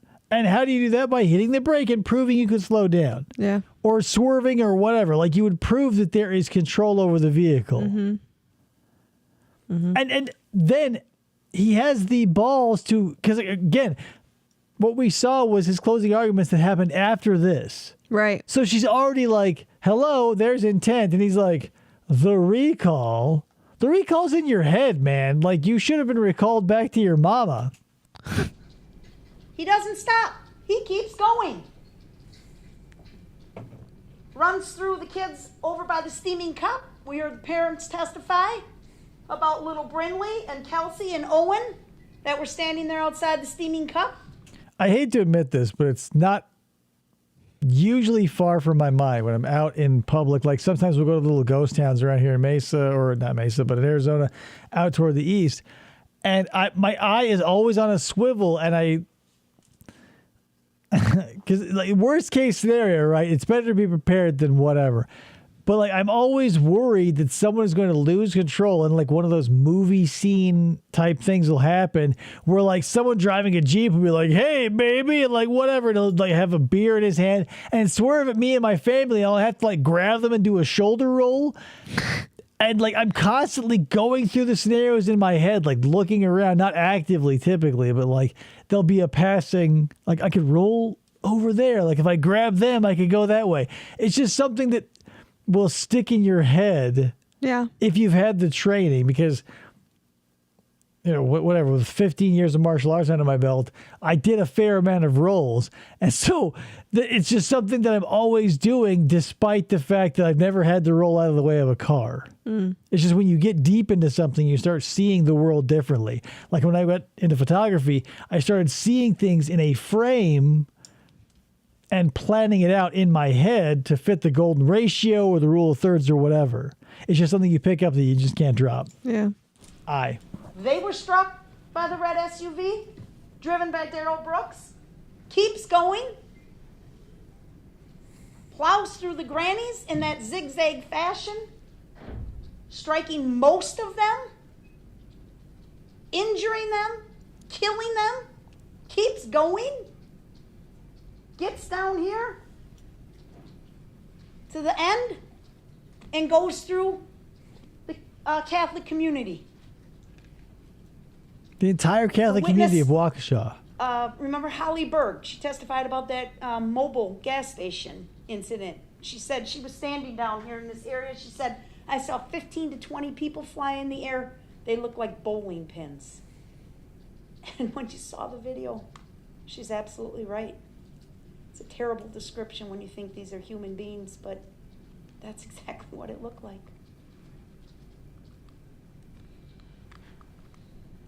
When does the intent exist? Doesn't have to be even for a second. Somewhere between victim 1 and victim 3, right? By the time you get to 60, you've got enough. I mean, reasonable doubt is a term that is used in law enforcement. Right. I'm not telling you who set out that morning. I never caused will. This carnage. But when he became enraged back here, he didn't give a damn who or what was in his way. He intentionally went on. I'll show you. Motive. I don't know why he did this. Folks, I don't know why. You don't have to prove why. Other than it happened. The rage. He's right. You cannot. Motive is just, again, it's like the cherry on top of the sundae, right? Like, it's part of that dance that we like to consider as the science, right? The forensic part where we can say, we have evidence to prove that this happened. We can't prove intent through any scientific means, right? Unless they say, I intended to do X, Y, Z. But what you can do is prove what happened, which can show a pattern because life is nothing but patterns. And if something seems like a random scattering of nonsense, you go, well, this doesn't make any sense. But if logically you as the interpreter can look at all these things and go, well, if I were to do this, then I would potentially do this, this, and this. And that's I think, where intent comes from is if you can, like a reasonable, whatever that means, if a reasonable person can draw a logical line like string from pin to pin on a wall, that might just be enough. Not read minds. Neither can I. But the law doesn't require you to. The law gives you a way this is not to Minority reach a conclusion Report. as to what is somebody thinking, and it's right here. Decide it based on his acts, words, and statements, and from all of the facts and circumstances. I've already been through many of them. I want to show you what I mean. Look at this. Was there room for him to get out? This is way back at the beginning. This is Officer Buttrin's squad video. Way back at the beginning. That's Buckley Street here that you're looking at. Look at those barricades. Look at the sparse crowd. And there's Officer Schneider in her yellow fluorescent vest on the left. And like, again, it's sad that they have to like bend over backwards to like beyond, what is it? Because that's the thing. Beyond a reasonable doubt sounds somewhat nebulous. So the prosecution in any case has to like break their back to prove like, hey, check it out. Here's a picture of what he would have saw. It's nothing but barricades and policemen and children. Do you get it, jury? Left side of the picture, about to run into the street and stop him.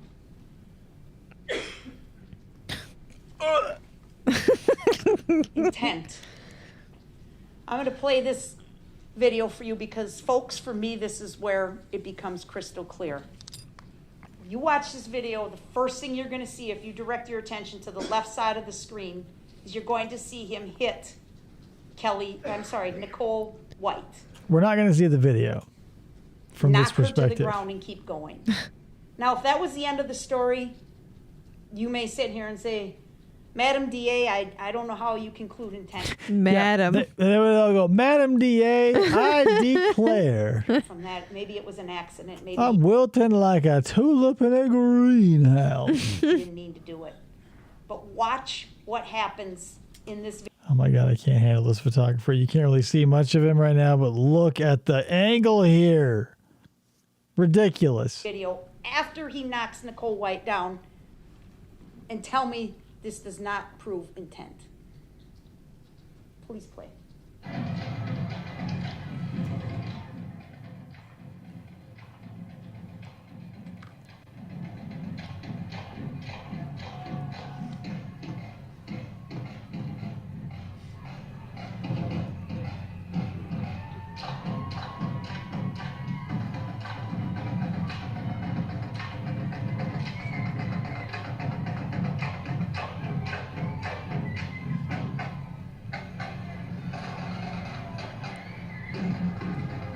Keep watching the left side of your screen. I imagine it's not hard to miss. Do you hear that? Oh, shit. Like, come on. Here's the thing. That's something I didn't even stop to really take in the full weight of, because, again, now that, like, if this happened in 1989 or whatever, there'd be almost, if not no, video evidence. Because you'd have to have a bunch of dads, or at least one or two dads, with a VHS or a Betamax recorder, and maybe the onboard VCR or whatever. And the chances are slim that, that would happen. But now that everybody's got a phone, there's probably a zillion different angles that they could stitch together in a 3D experience with quadraphonic sound. Right. And, like, talk about slam dunk. Like, before, when you have to be like, picture in your mind, jury, that this happens. And instead of, like, you know what? Never mind. Your imaginations might be ruined by MTV and cable television. Watch this. And it's all shot in 4K and high def and like crystal clear audio.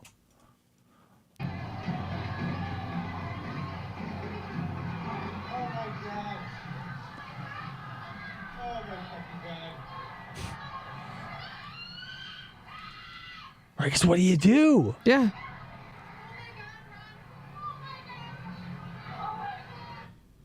That's intent, folks. No reasonable person is going to come across a group of teenagers playing band instruments, drive over them, and keep going.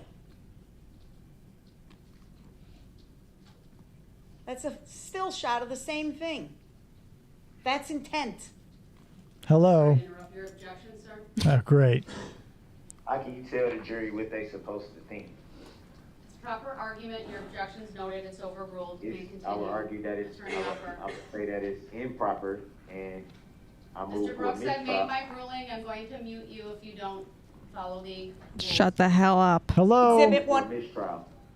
Exhibit 1. Move for mistrial. I don't know how many times he must have said that, but like he threw it out like cards from a deck of 52 into a hat, and he was lazily sitting in a upstairs room in a saloon. 152.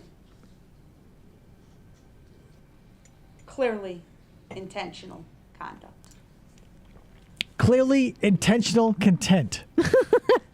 Clearly intentional conduct. States Exhibit 93. Oh my We God. asked the court to take time to have you go look at this car in person, because it's remarkably amazing that this damage was caused by human beings. Yeah, that's mind blowing. That's intent. They can go see that thing in person? She just said I want you to go see it in person. It depends again on the municipality, but like, damn, sometimes they'll take like field trips to like go out to where the body was dumped or where the murder happened or wherever where they collected evidence. So yeah, you by and large, if the police have it or access to it, you can see it.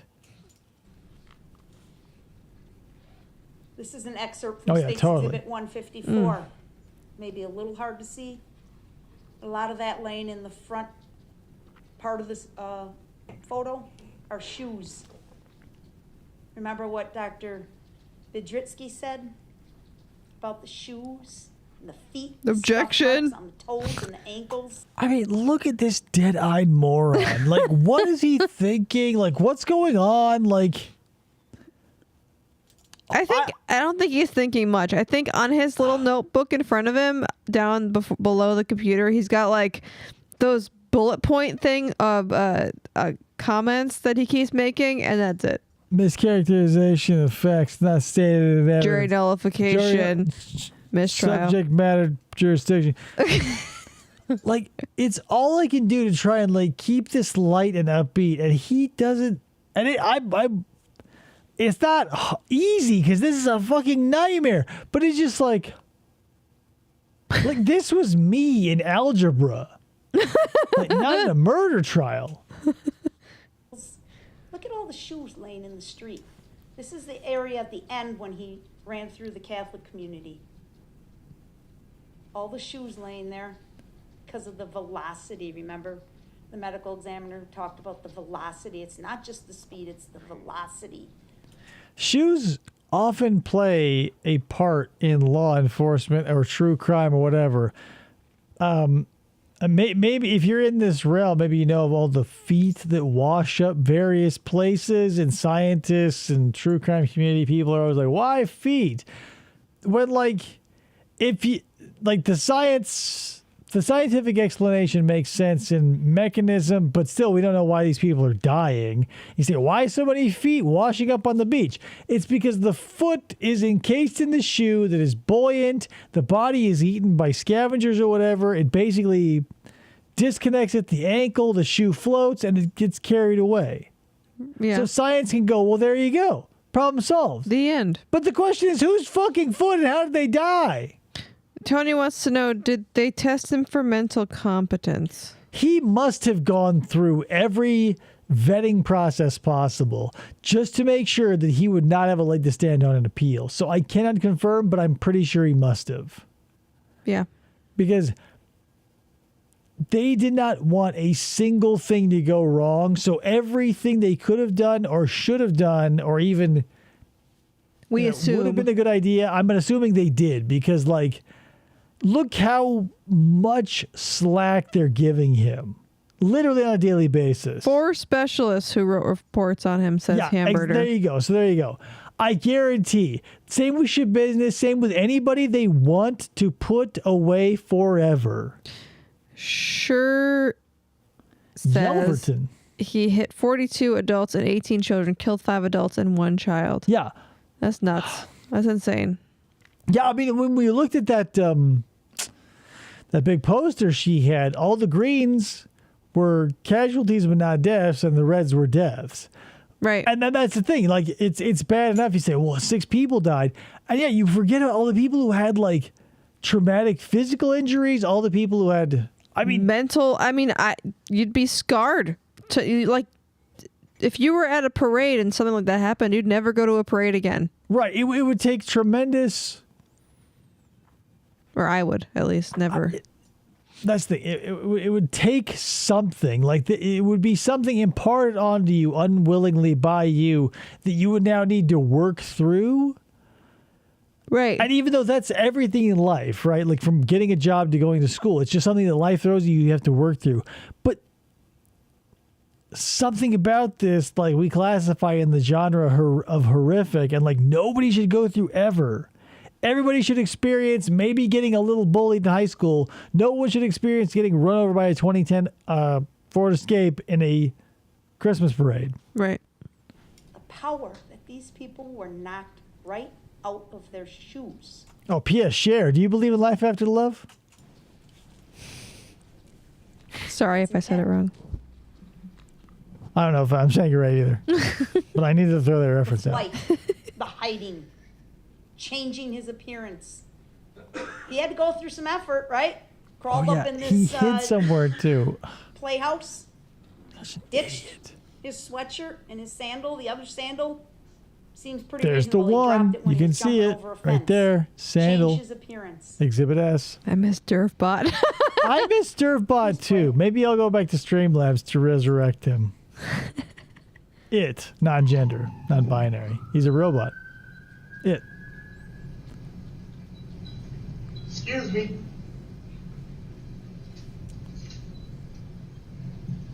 That's the other thing. Was that him? Yeah. After all of this, he ran through a neighborhood and said that he was a victim of a crime and got some people to let him in their house. And I think It was him acting suspicious that got him caught. They were like, there's a weird dude here. I think it's the dude. Jesus Christ. Intent. What's he running from? Duh. What's he running from if he's The parade? just a Objection. lost guy with no ride back to Milwaukee? What's he running from as there's cops, sirens wailing in the background? That playhouse was built and played in for Jason Sparks, the boy he killed. Oh. Yo, like, that's fucked. He got this super nice guy telling the homeowner that he's homeless waiting for an Uber. Right, that's the thing.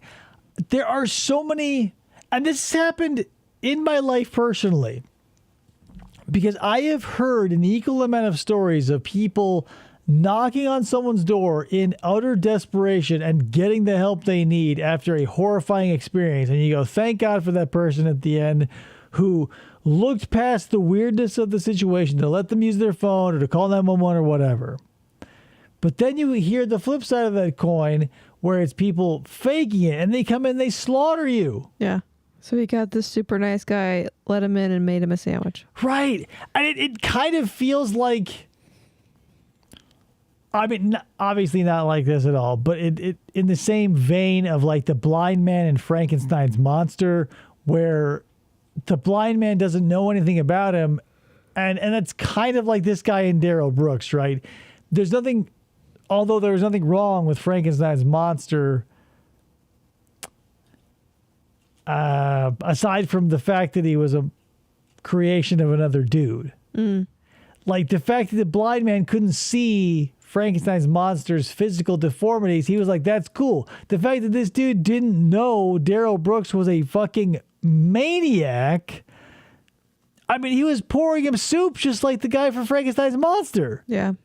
And, you know, one is like a well-meaning homunculus and the other is Darrell Brooks. Right. No judgment. As like Kimber said, the super nice guy had no judgment of Darrell. Yeah, so great. He borrowed 3 people's phones to call his mommy. And his mom read that Maya Angelou poem. What a, like, I don't want to badmouth anybody, so I'm not going to say anything. He saw a really cold guy. That was me. Let him in his house. I know, right? Like, that's the thing. I want to be one of those people who, if somebody ever walk up to me and says, I need this, or if, like, I'm, like, one time we were walking in downtown Florence here, and there was just, like, this burnt-out old lady, this homeless lady, just, like, cooking away in the sun, and I had to go over and be like, here is some money. Get yourself some water. It's 112. Yeah. But again, she wasn't knocking at my door being like, I'm hungry and sad and alone, because that's like a weird situation. Because then it's a gut check. Yeah, what do you do? Because they're at your house. The personal experience, when I was very young, someone showed up at my family's door saying that she was on the run from her abusive boyfriend, and obviously it was worse for wear, and the police were called. I have very few memories of it because I was so young. But it like actually happened. So, I mean, it's not, I don't want to say it's unusual, but it's not something that won't happen ever. Yeah. His mom compared him to a caged bird, totally okay to badmouth his mom. She's the reason he was out to commit this atrocity. Totally. Cher says Daniel Rader made him go around back while he put his guns away from hunting. Oh, the super nice guy is the guy that took him in and made him a sandwich and all that stuff. Oh, yeah, okay, so yeah. Daniel Ryder. That's the thing, man. It's like it's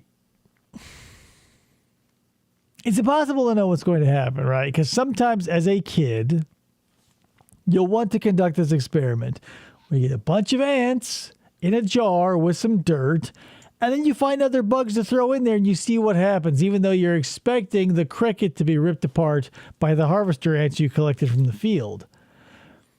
Sometimes you get something you won't expect.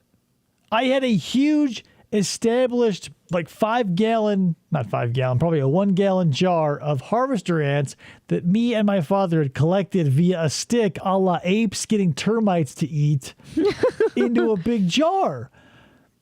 And I found these green, like, worm caterpillar looking things. I'm like, oh, these are going to, my ants are going to love eating these. And they were utterly destructive to the environment. They were a type of fly that I later looked up and found out. And I was like, oh, well, whoops. But like, in their larva stage, they secreted this disgusting, sticky goo that when they were attacked, they decimated every ant I had that came to fuck with them. So you never know what's going to happen. And that's the thing. It's the same thing with like people showing up at a door. You don't know if the person showing up on the door is on the level, and you don't know if you're knocking on a door where they're going to welcome you in and dip you in a wax vat. Right. Like, here's an example that I have, and I'm thankful for the dude for it. My first motorcycle did not have a gauge to tell me when the gas was low or out in this case. So I was driving home, ran out of gas. So I'm on the freeway and I stopped. I'm like, oh my God. So I am literally 3/4 of a mile from the next exit. So I pop it in neutral and I'm walking my bike in my full leathers and helmet 3/4 of a mile.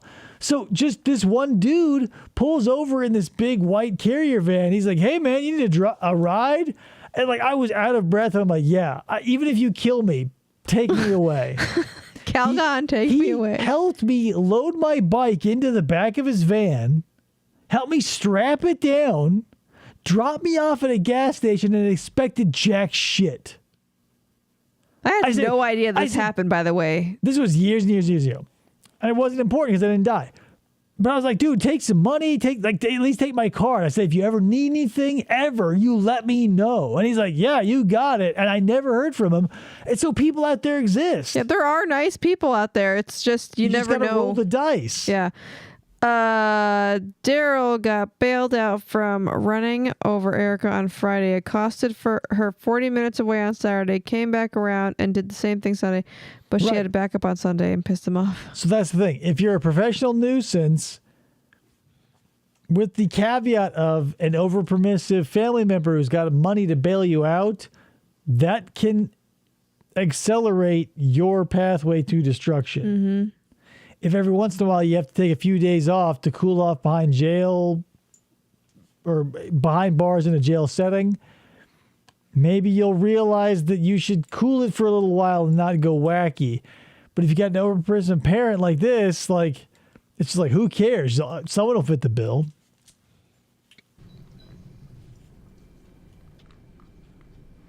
So, State's Exhibit number 130. Put that up here quickly.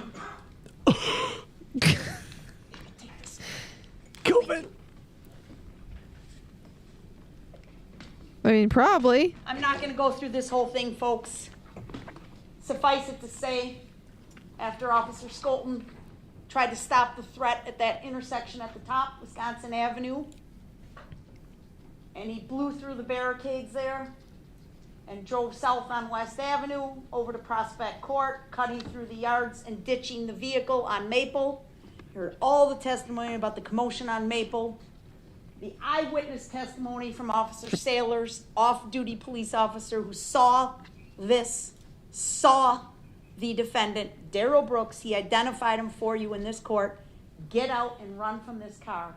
And how we tracked him through the neighborhood. And again, the desperation, whether he had to ask or use veiled threats like, I won't hurt you, but I need your phone.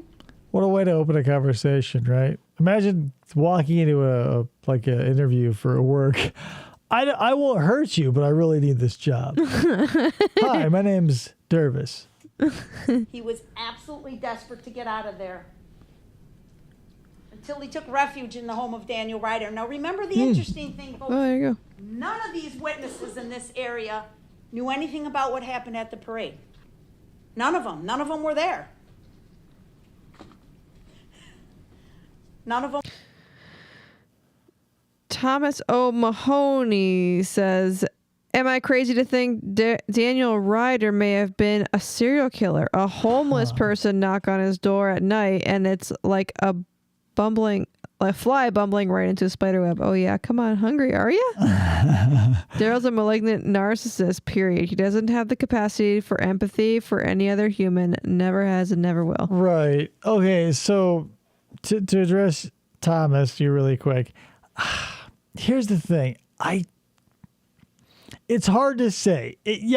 There are instances where that happens, right? Where like somebody knocks on a door and it is the spider or the fly and they get snuffed. But I don't know. I always feel like, even though by and large, events of extremes hardly ever happen. You're probably never going to have to, if you own a gun, shoot someone in the head. And you're probably never, going to find yourself in a situation where, you feed a bunch of people with loaves and fishes because you're just so, giving, whatever you want to call it. But I would like to think that if someone showed up at my door and like needed something, I would at least give them the time of day and see and feel out what's going on. But again, I'm not a murderer. I'm not going to pull a ruse on someone, so I have to base it on the fact that I hope everybody I come into contact with will mostly be okay.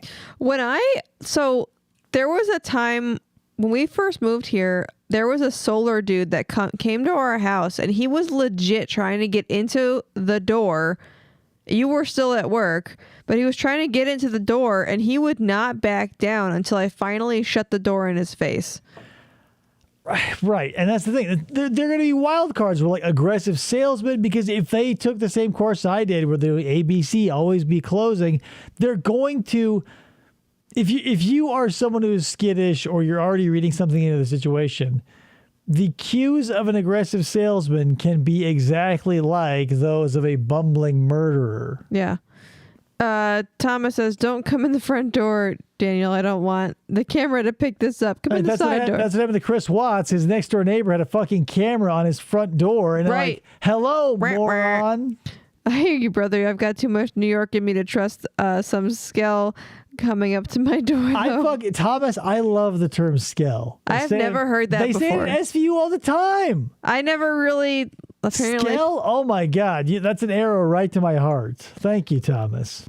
The other people who loaned him their phone were creeped out by him too. They're all just small town folks, sweet people. Yeah.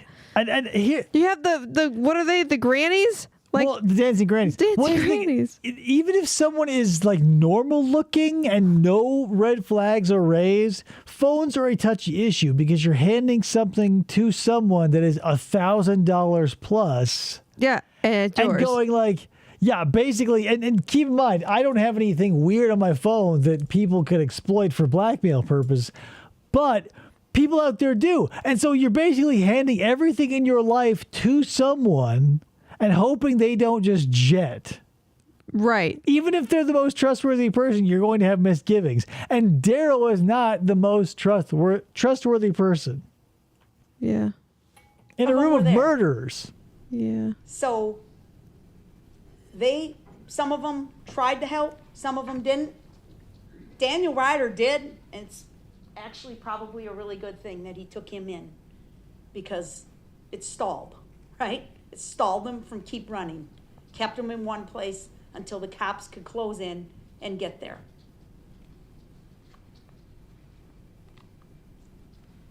Now, Mr. Brooks repeatedly asked witnesses who had just watched their loved ones get struck by this SUV if they happen to catch a license plate. State's Exhibit 150, there's the front license plate. Definitely a little blurry, but definitely you can make it out. Definitely. State's Exhibit 151, there's the rear plate. I mean, but like the windows were down and people could see his face. Right.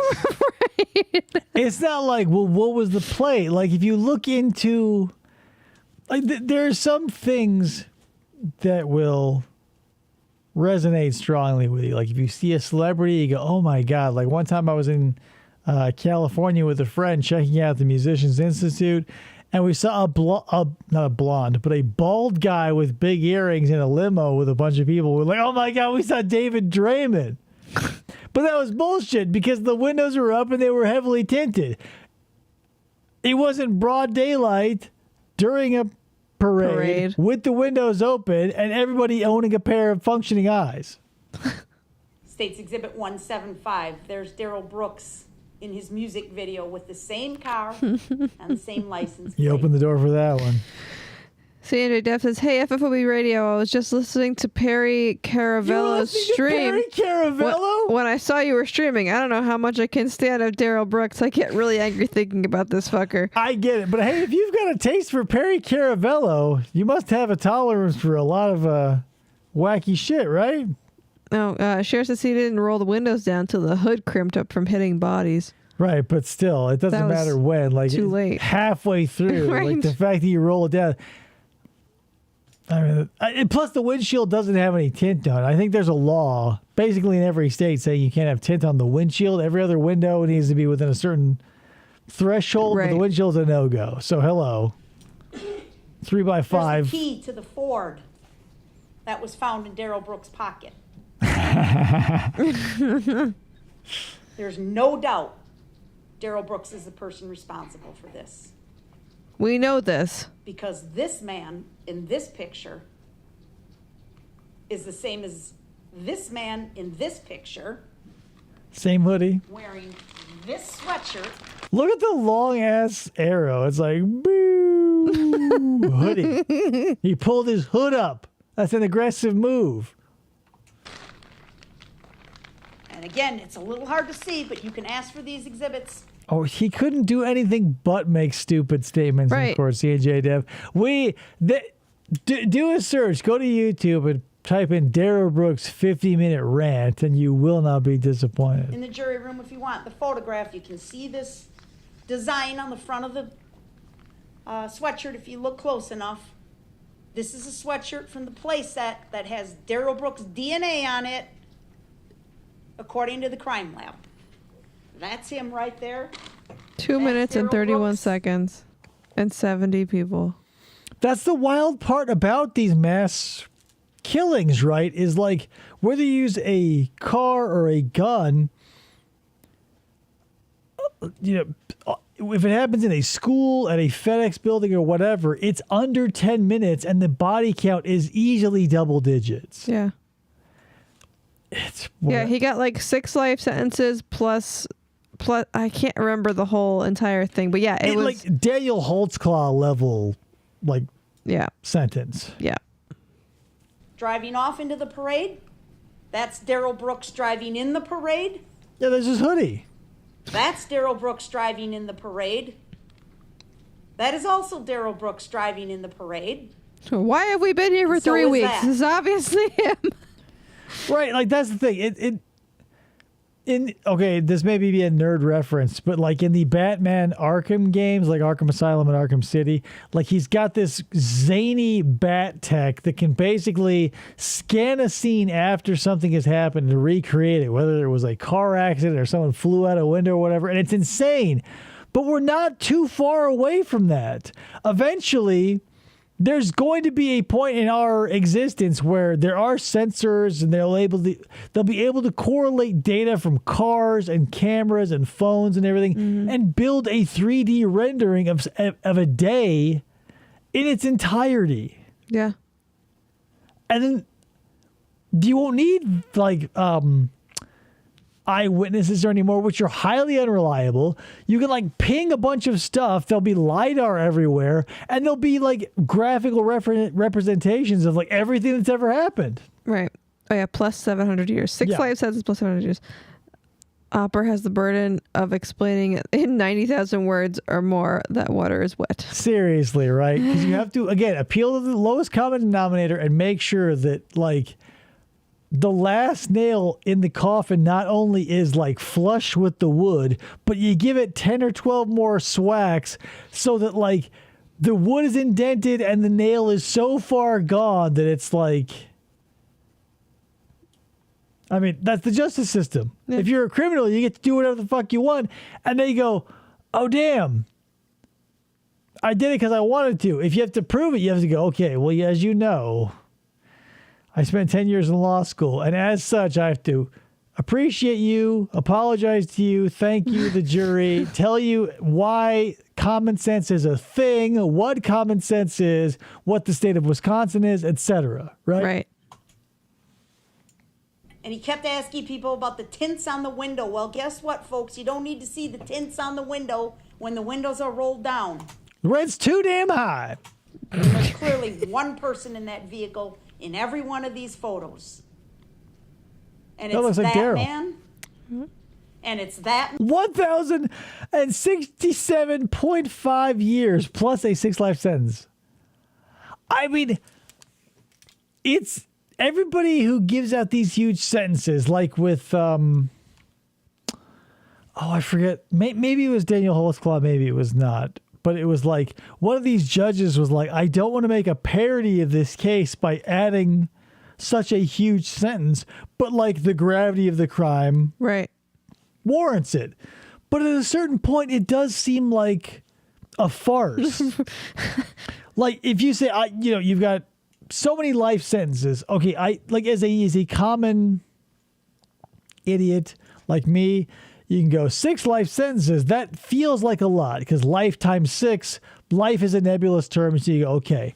But when you put it into hard terms of like 1,067 years or Daniel Holtzclaw of like 400 and some odd years, you go, it does sound stupid when you put a fine point on it. After a few, it's like, well, why? Right. Like you'll be, 10,874 years, and then you'll spend another 6 months for the jaywalking that we nabbed you for. Seriously, if he stayed silent while a public defender representative, he'd be doing like 100 years. Yeah, right. Yeah. Like what? He would have reduced his sentence by an order of magnitude, but still would have definitely died behind a concrete barrier. Yeah. Is that better? That man. I mean, at a certain point, if you're going to be there forever, it just may as well try and rack them up. Right. Like, you're like 100 years is like, oh, whoa, like, oh, you got me. But 1,000 years plus 6 life sentences. Yeah. It's a hell of a report card to bring to all your prison buddies that you're going to make in Sing Sing. Right. She did the right thing by giving each victim their own sentence and read each of them individually in court. Right. Same with Larry Nassar, where everybody was allowed to give a victim impact statement, and he was just supposed to sit there and take it like a little greasy wart.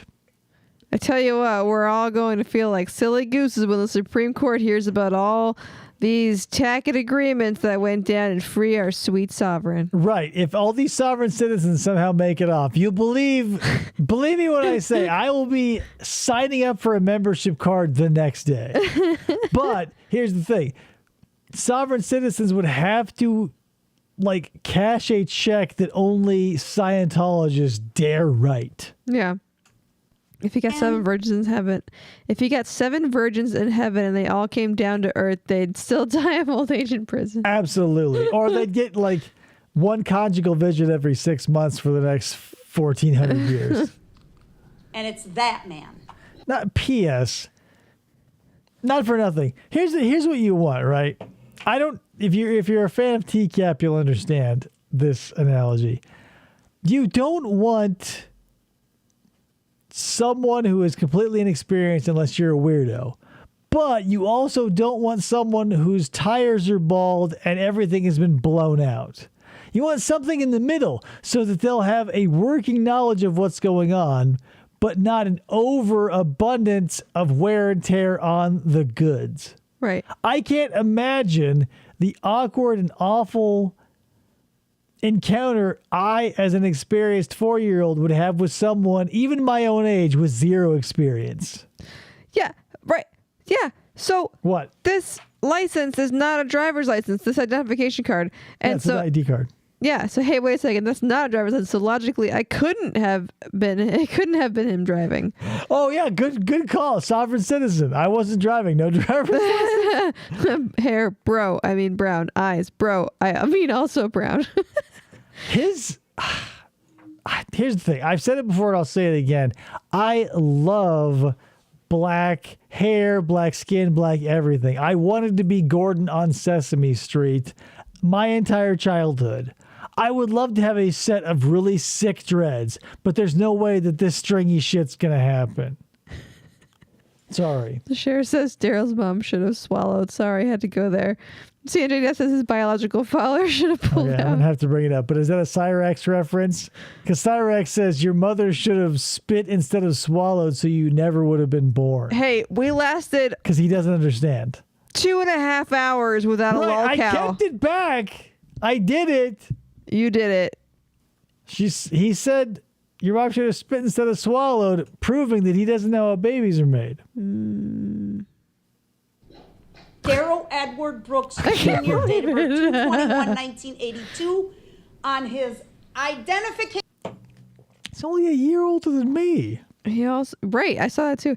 He also took Erica's... ABT card from Georgia and dropped 2 bags of pot on Daniel's porch. Oh my God. How was baby How was formed? baby formed? Identification card issued by the state of Wisconsin. In all capital letters, Darrell Edward Brooks. But you can't Not really a driver's hold, license. Here's the thing. You can't hold a state ID photo against people because mine looks like I stumbled in off the streets. It's true. And his isn't up for like renewal. It's until 2030.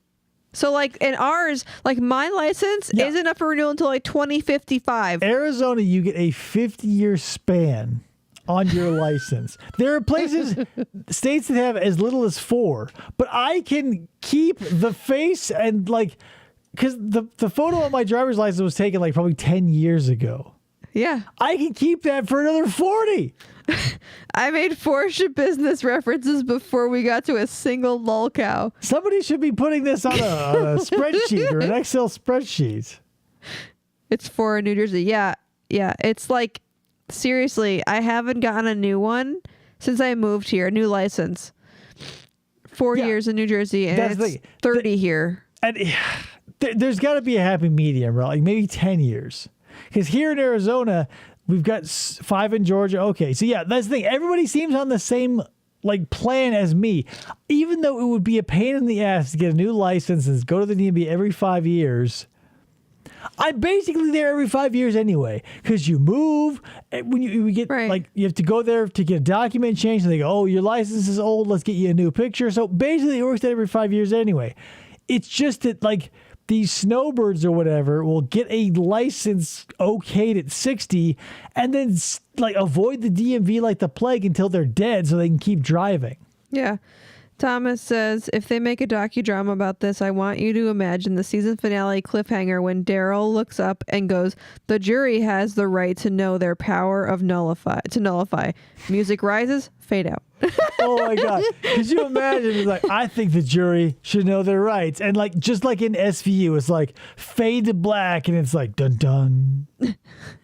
Fucking. Yeah. 7 to 10 years, I feel like isn't a pain in the ass. Yeah. Right.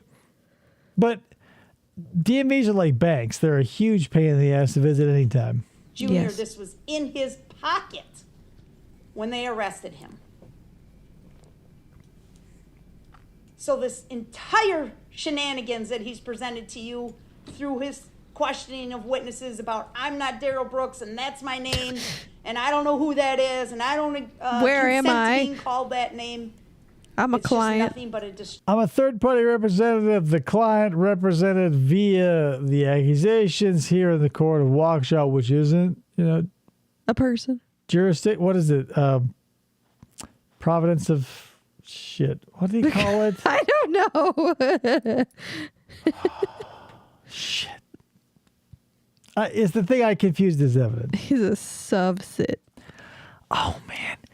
I cannot. Sometimes I'll get overconfident, right? And I'll look into one of these sovereign citizen, like they get pulled over by the cops and it's the video from their point of view. And they're like, I don't have to tell you this or that. And I only have to roll down the window an inch. And it always ends in them getting thrown into an arm bar and into the back of a car as they go, you can't do this. I don't recognize your authority. But here's the thing. Yeah. The rules and regulations and laws are basically just concepts that we all agree on. And simply by not agreeing does not excuse you from them. Right. So even though you feel you're in the right and you should not have been pulled from your van because you were speeding and you don't have a license and you're just traveling in a vehicle or whatever bull crap, you're going to blow up the officer's butt. When his nightstick hits you in the head, like reality is going to go with the majority. Mm-hmm. But that means nothing to delusional people. Right. Little cows. Distraction. It's Darrell Brooks. It's the man. Are laws among the reasons we don't live in caves, really? Because here's the thing. You can make an argument that the essence of man is essentially moral. We all want to see each other succeed, and the high tide raises all ships. The law is, to me personally, law and order feels like religion, where it's, in the old days, you would say, don't do this because God will be angry and you'll go to hell. Whereas in the new, like, neo society, we say, don't do this, you go to jail. So we've just moved the punishment from the afterlife to life. So I don't know if... I mean, people are always going to commit crimes. There's no way around it. People are going to exploit things and systems, and that's just the way it's going to be. So it doesn't... our evolution technologically or with creature comforts doesn't feel like it has anything to do with law. It's just we need to feel like we're making sure we're making an effort toward controlling the weirdos and everybody else that nobody likes, right? Yeah.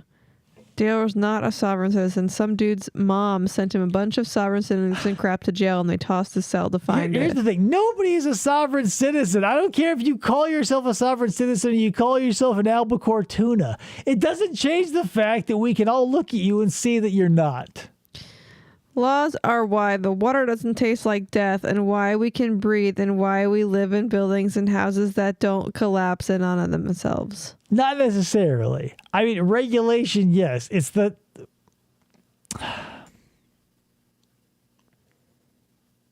That's an interesting point. Because, yes, human nature will be to exploit the easiest and cheapest or whatever, the least amount of resources they can get away with for the biggest return, right? But by and large, I hope that's not the case, right? Because you don't want to think that people are out because, power and money corrupt or whatever. But we still hear stories of people who work for the good. Yeah. So, yeah, we do need regulation to keep the scumbags in order. But I would like to think, as a human living and breathing and thinking in this society, that most of us aren't that. Mm-hmm. Like, the laws are for the people who are on the bottom of the totem pole, who want to do the least, that need to be shipshape. There needs to be a bare minimum quality for all those who follow the laws and rules and regulations. Yeah. But they don't apply to people who don't follow them. So all you've done is hopefully, you can't even guarantee, but hopefully installed a minimum standard that most will follow. That's it. We're trying our best, people. That's it. We're trying our best. That's all we got. Man who drove through the Waukesha Christmas parade and killed people, injured people, endangered the safety of... Oh, yeah, that's a good one, Thomas. I think the easiest solution to keep order is just to assemble 2 children from each district and have them fight to the death for our amusement. I like it. Enjoyed the live. Thanks. First time here. And hog hunt chaperoning. Gotta go. Thank you, Thank Sharon. you. Please believe in life after love. Yes. Of people. I can feel something inside me say. Your objection, sir? Objection. Your Honor, with all due respect, I would appreciate the quote-unquote language what you mean by shenanigans and this and that and the third. What is that fucking... Like, what does that mean? I don't appreciate the language, like the shenanigans and this and that and the third. Okay, so what are you objecting to? Sir, your objection's noted. It's overruled. The state may continue. We'll have to overrule that. Yeah. This is nonsense. This is closing On arguments. that back, because if that was me, if I would have said Mr. something Brooks, like your that, it would've been a objection problem. is noted. It's overruled. These are closing arguments. I'm going to mute There's you. nothing improper. It's noted, it's overruled. She may continue. I just wanted to be fair. You'll have an Your Honor, that's it. opportunity to respond, sir. Fair. Just let her finish. So I can rebuttal? Go ahead, Attorney Opper. Thank you. Malarkey and sassafras. The shenanigans that Mr. Brooks put the great county of Waukesha through, the malarkey, the sassafras, and you got my goat. I'm going to conclude my comments with this, folks. Darrell Brooks is a dick. I'll show you the video. The end. Thank you. A stitched together video of all the carnage caused by Darrell Brooks, and I apologize. Stitched together. This is important that you... Digital manipulation. Here's the thing about that too. Like, I hope this is played up for TV, but when it's fairly standard now, but there would be computer algorithms that could sharpen photographs using contrast and focal points and adding megapixels, places, and yada yada yada. And they go, we're able to clear up a picture. This happened with the classic SVU where Robin Williams was the suspect, right? And they go, well, a computer making guesses, manipulation, and there was probably a time where you can go, a computer making a guess, but now everybody's using AI art, Chat GPT, everybody's got a replica AI girlfriend or boyfriend, where it's it's so easy to digest. Computers can definitely pull, you can grab an app on your phone to clean up an old photo and up the resolution and clear it up and whatever. Yeah. R.I.P. Robin Williams. That was a really good episode of Super sad, yeah. Great Garrett episode with the Milgram experiment. Cult leader and mysteriously drowned. Yeah. Mysteriously drowned. I don't know about that. You know what he did. It's important that you think about the women like Nicole White and Kelly Grabo and her daughter, And then Jane after that, the Kulik, men. who were just there with friends and co-workers supporting a local business. The teenagers marching in the band, wearing their school colors. Not to bring it down, but realistically for a moment, that's if you have a kid or a nephew or a niece or whatever, someone smaller and younger and vulnerable than you and your family or social group or whatever. I mean, this has to run through your mind sometimes, right? Like with my son, and we're out places, those scenarios run through my head. And what would you do? You're so far away, you could do nothing. I can't imagine being in that situation.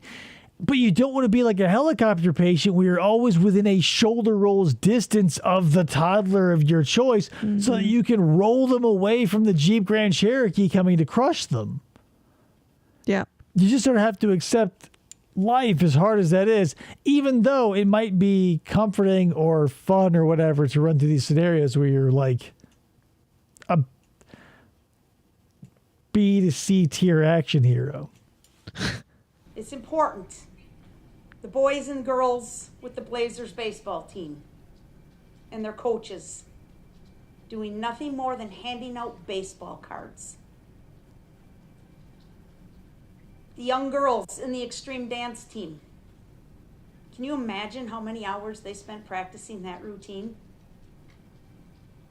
He drove right through them without a care in the world. That's one of the one of the most confounding things about life. This was first brought to my attention when I started getting allowance, and maybe it happened for you too. You realize that your allowance, whether it be $1 to $15 a week or whatever, and going to Kmart to get that Ninja Turtle action figure or that Digimon or whatever, you go, oh my God, this took weeks.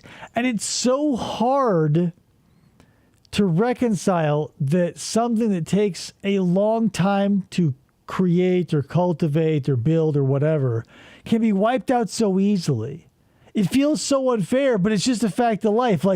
Things that take a ton of time and energy and resources to build or bring into existence can be wiped out as simple as that. Right. Thomas says, I know it will sound shitty, but I love hearing the names of the stores people took shelter in during this because they're all goofy as shit, like Nice Ass, Sugar Cigar Bar, and Kumite Kumiye. Okay, you're killing me. Kumiye. Kumite. So, okay, number one, yeah. Something about this does, if you're not a local of Wisconsin, there is a little bit of it that does feel like, oh, that's a little hilarious. Because when you hear the accents of the people being horrified, like, oh my God, Ron, like that's the kind of thing you would hear at the, like if someone were like in 1992 with a VHS camera, like if Ron decided to do a backflip into the pool, you would hear a lady in Wisconsin go, oh my God, Ron. So there's like a lightness and an airiness to it that sort of hides or like is subterfuge for like the darker. Yeah. Because it seems the more hyper specific something gets, the more absurd it is. And even though you don't want to like laugh or be like, oh, that's weird, it still is. Because non-regional accents are something you don't have to think about. The grannies dancing their way down the street. Perfect Darrell. step. Every one of them. Catholic community there, as Father Matt said, spreading the light of Christ in the weeks before Christmas. He snuffed it out. It's time for Darrell Brooks to stop running. It's time for him to stop lying. Classic Joel Guy Jr. visage, right? Like, whereas Joel Guy took the welder's plastic mask over this, like same thing. You know that like snapshot Joel Guy and whip this mask off and take a picture of Darrell. Same face. It's time for him to be held accountable for his actions. Darrell Brooks cowardly rammed his way through this parade, violently killing and injuring so many people. I'm going to stop talking and play this video, but please, I ask you to add up the evidence, use the map, 15. You can check off the names. We've covered them all. Remember how I apologized to Walk you? down that street like we did with you. This part's a killer. Return guilty Yeah, we're probably not going to watch the video part of it. counts. Oh, did they show it? Please. I can't remember. Please. Screen back up. You just hear jurors crying. Yeah, so we get the basic point of it, so we don't need to go through all like the super emotional stuff. Because it's a horrifying situation, and nothing can be. This is one of those situations where it's not now, but maybe in 5 or 7 or 10 years, there will be a silver lining where there will be funds and scholarships and stuff put together. So like this will potentially be the thing that turns someone around and gives them a purpose. But by and large, I don't expect that to happen on a huge scale. But We'll just call him Brick a piece of shit. Oh, you got to play that part right after when he says they should find it in his favor. Oh yeah, but he danced around the nullify during his thing. I don't think I can handle any more of Darrell Brooks. He is like, whereas Sarah Boone is like a funny clown who I still ethically and whatever way I can justify this to myself, I don't feel like a monster. Like I can watch her content and feel like she's just a clown who didn't mean to kill George. It probably was unintentional, but she was drunk as shit and stumbled upstairs and left him to asphyxiate. Maybe not intentional. He's still dead. Right. It takes much more mental gymnastics and manipulation and hurdles to get to that point with Darrell. Yeah. But since he's such an outlandish, bombastic idiot, he makes it a little easier in this context. The fact that alone that he needs to get kicked out and put in a timeout room. Right. How many other cases? I mean, Think about it, because we've all seen, if you're in the true crime community, you've probably seen cases where they had to put spit masks on people, or they had to chain them to chairs, or remove them entirely, and they were just in absentia, not in a timeout. Yeah. That's what makes this one, with that sort of dark comedic edge where it's not completely horrifying, where you go, it's not that he was making inappropriate gestures or covered in tattoos, like, what's his name? Something Jenkins. He was a maniac. He didn't get removed and thrown back into his cell because he was dangerous or spitting or like anything like that.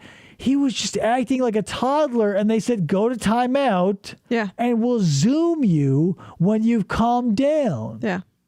Hold up your objection sign, and we will overrule it, we'll but give we'll you listen. 8.5 by 11, and every time you feel like you've been slighted, I'll turn on the mic. You can go, misrepresentation of the facts. I'll go, no, and I'll turn your mic off. Nico Jenkins. Yeah, Nico Jenkins. Thank you.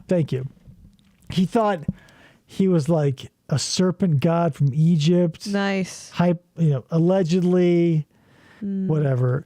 There's some people like John Copenheffer. There's just some dudes out there who are just more than a professional nuisance. They're like a professional violence purveyor. Oh, yeah. That's just how it goes. Anyway, super thank you for showing up if you did. I appreciate it. That was the closing arguments for Darrell Brooks. We did it backwards. Next week, who knows what we got? More true crime for sure. I'll have to look at the list, but it doesn't matter. We'll do it again. Thank you, Hamburger, for letting us, number one, use your letters, and two, recommending Darrell Brooks, because I would never have touched him with a 12-foot clown pole. You make great points. Darrell captivates me because he feels the same, like some alien that studied humans but doesn't quite get us. Right? Yeah. It's like but that's most people who have these dysfunctions, right? Is like, there is something that doesn't mesh with other people. And if you're honest with yourself, you can probably see it as a quality in yourself. Because if you recognize it in other people, you definitely have it. Otherwise, you would be oblivious to it. If you weren't aware of it and possessed it, you wouldn't have animosity or relish towards it. So that's the thing. If you're honest with yourself, you can start probing the bounds of your morals or ethics or psyche or whatever and be like, is that me? And then make adjustments accordingly. But hopefully you can find those things without having someone cranked up to 11 like a Boone or a Brooks or a Watts or a Stout or a whatever. Yeah. If anybody in the chat has any other ideas on people for us to cover, I want to do something with Shabusiness. I feel like something needs to happen with her because it's driving me crazy. Yeah, just grab there's got to be a chunk of an hour footage. I'll go into it blind. If you want to recommend it, we'll play it, and I'll go into it blind because all this stuff I've basically seen before and know what I'm going to say before I say it, because I stop it like I do with every movie I've seen a million times and spoil it. So maybe we'll do it that. I don't know. Moral of the story is, we'll maybe play a game after this, maybe not. Either way, we'll definitely see you at least next Friday for another episode of FFOP Radio and some more true crime content on YouTube. And bye. Bye. Original.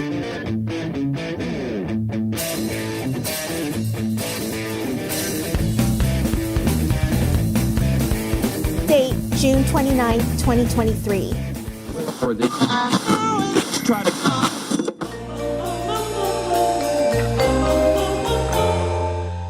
Fistful of Podcasts Radio.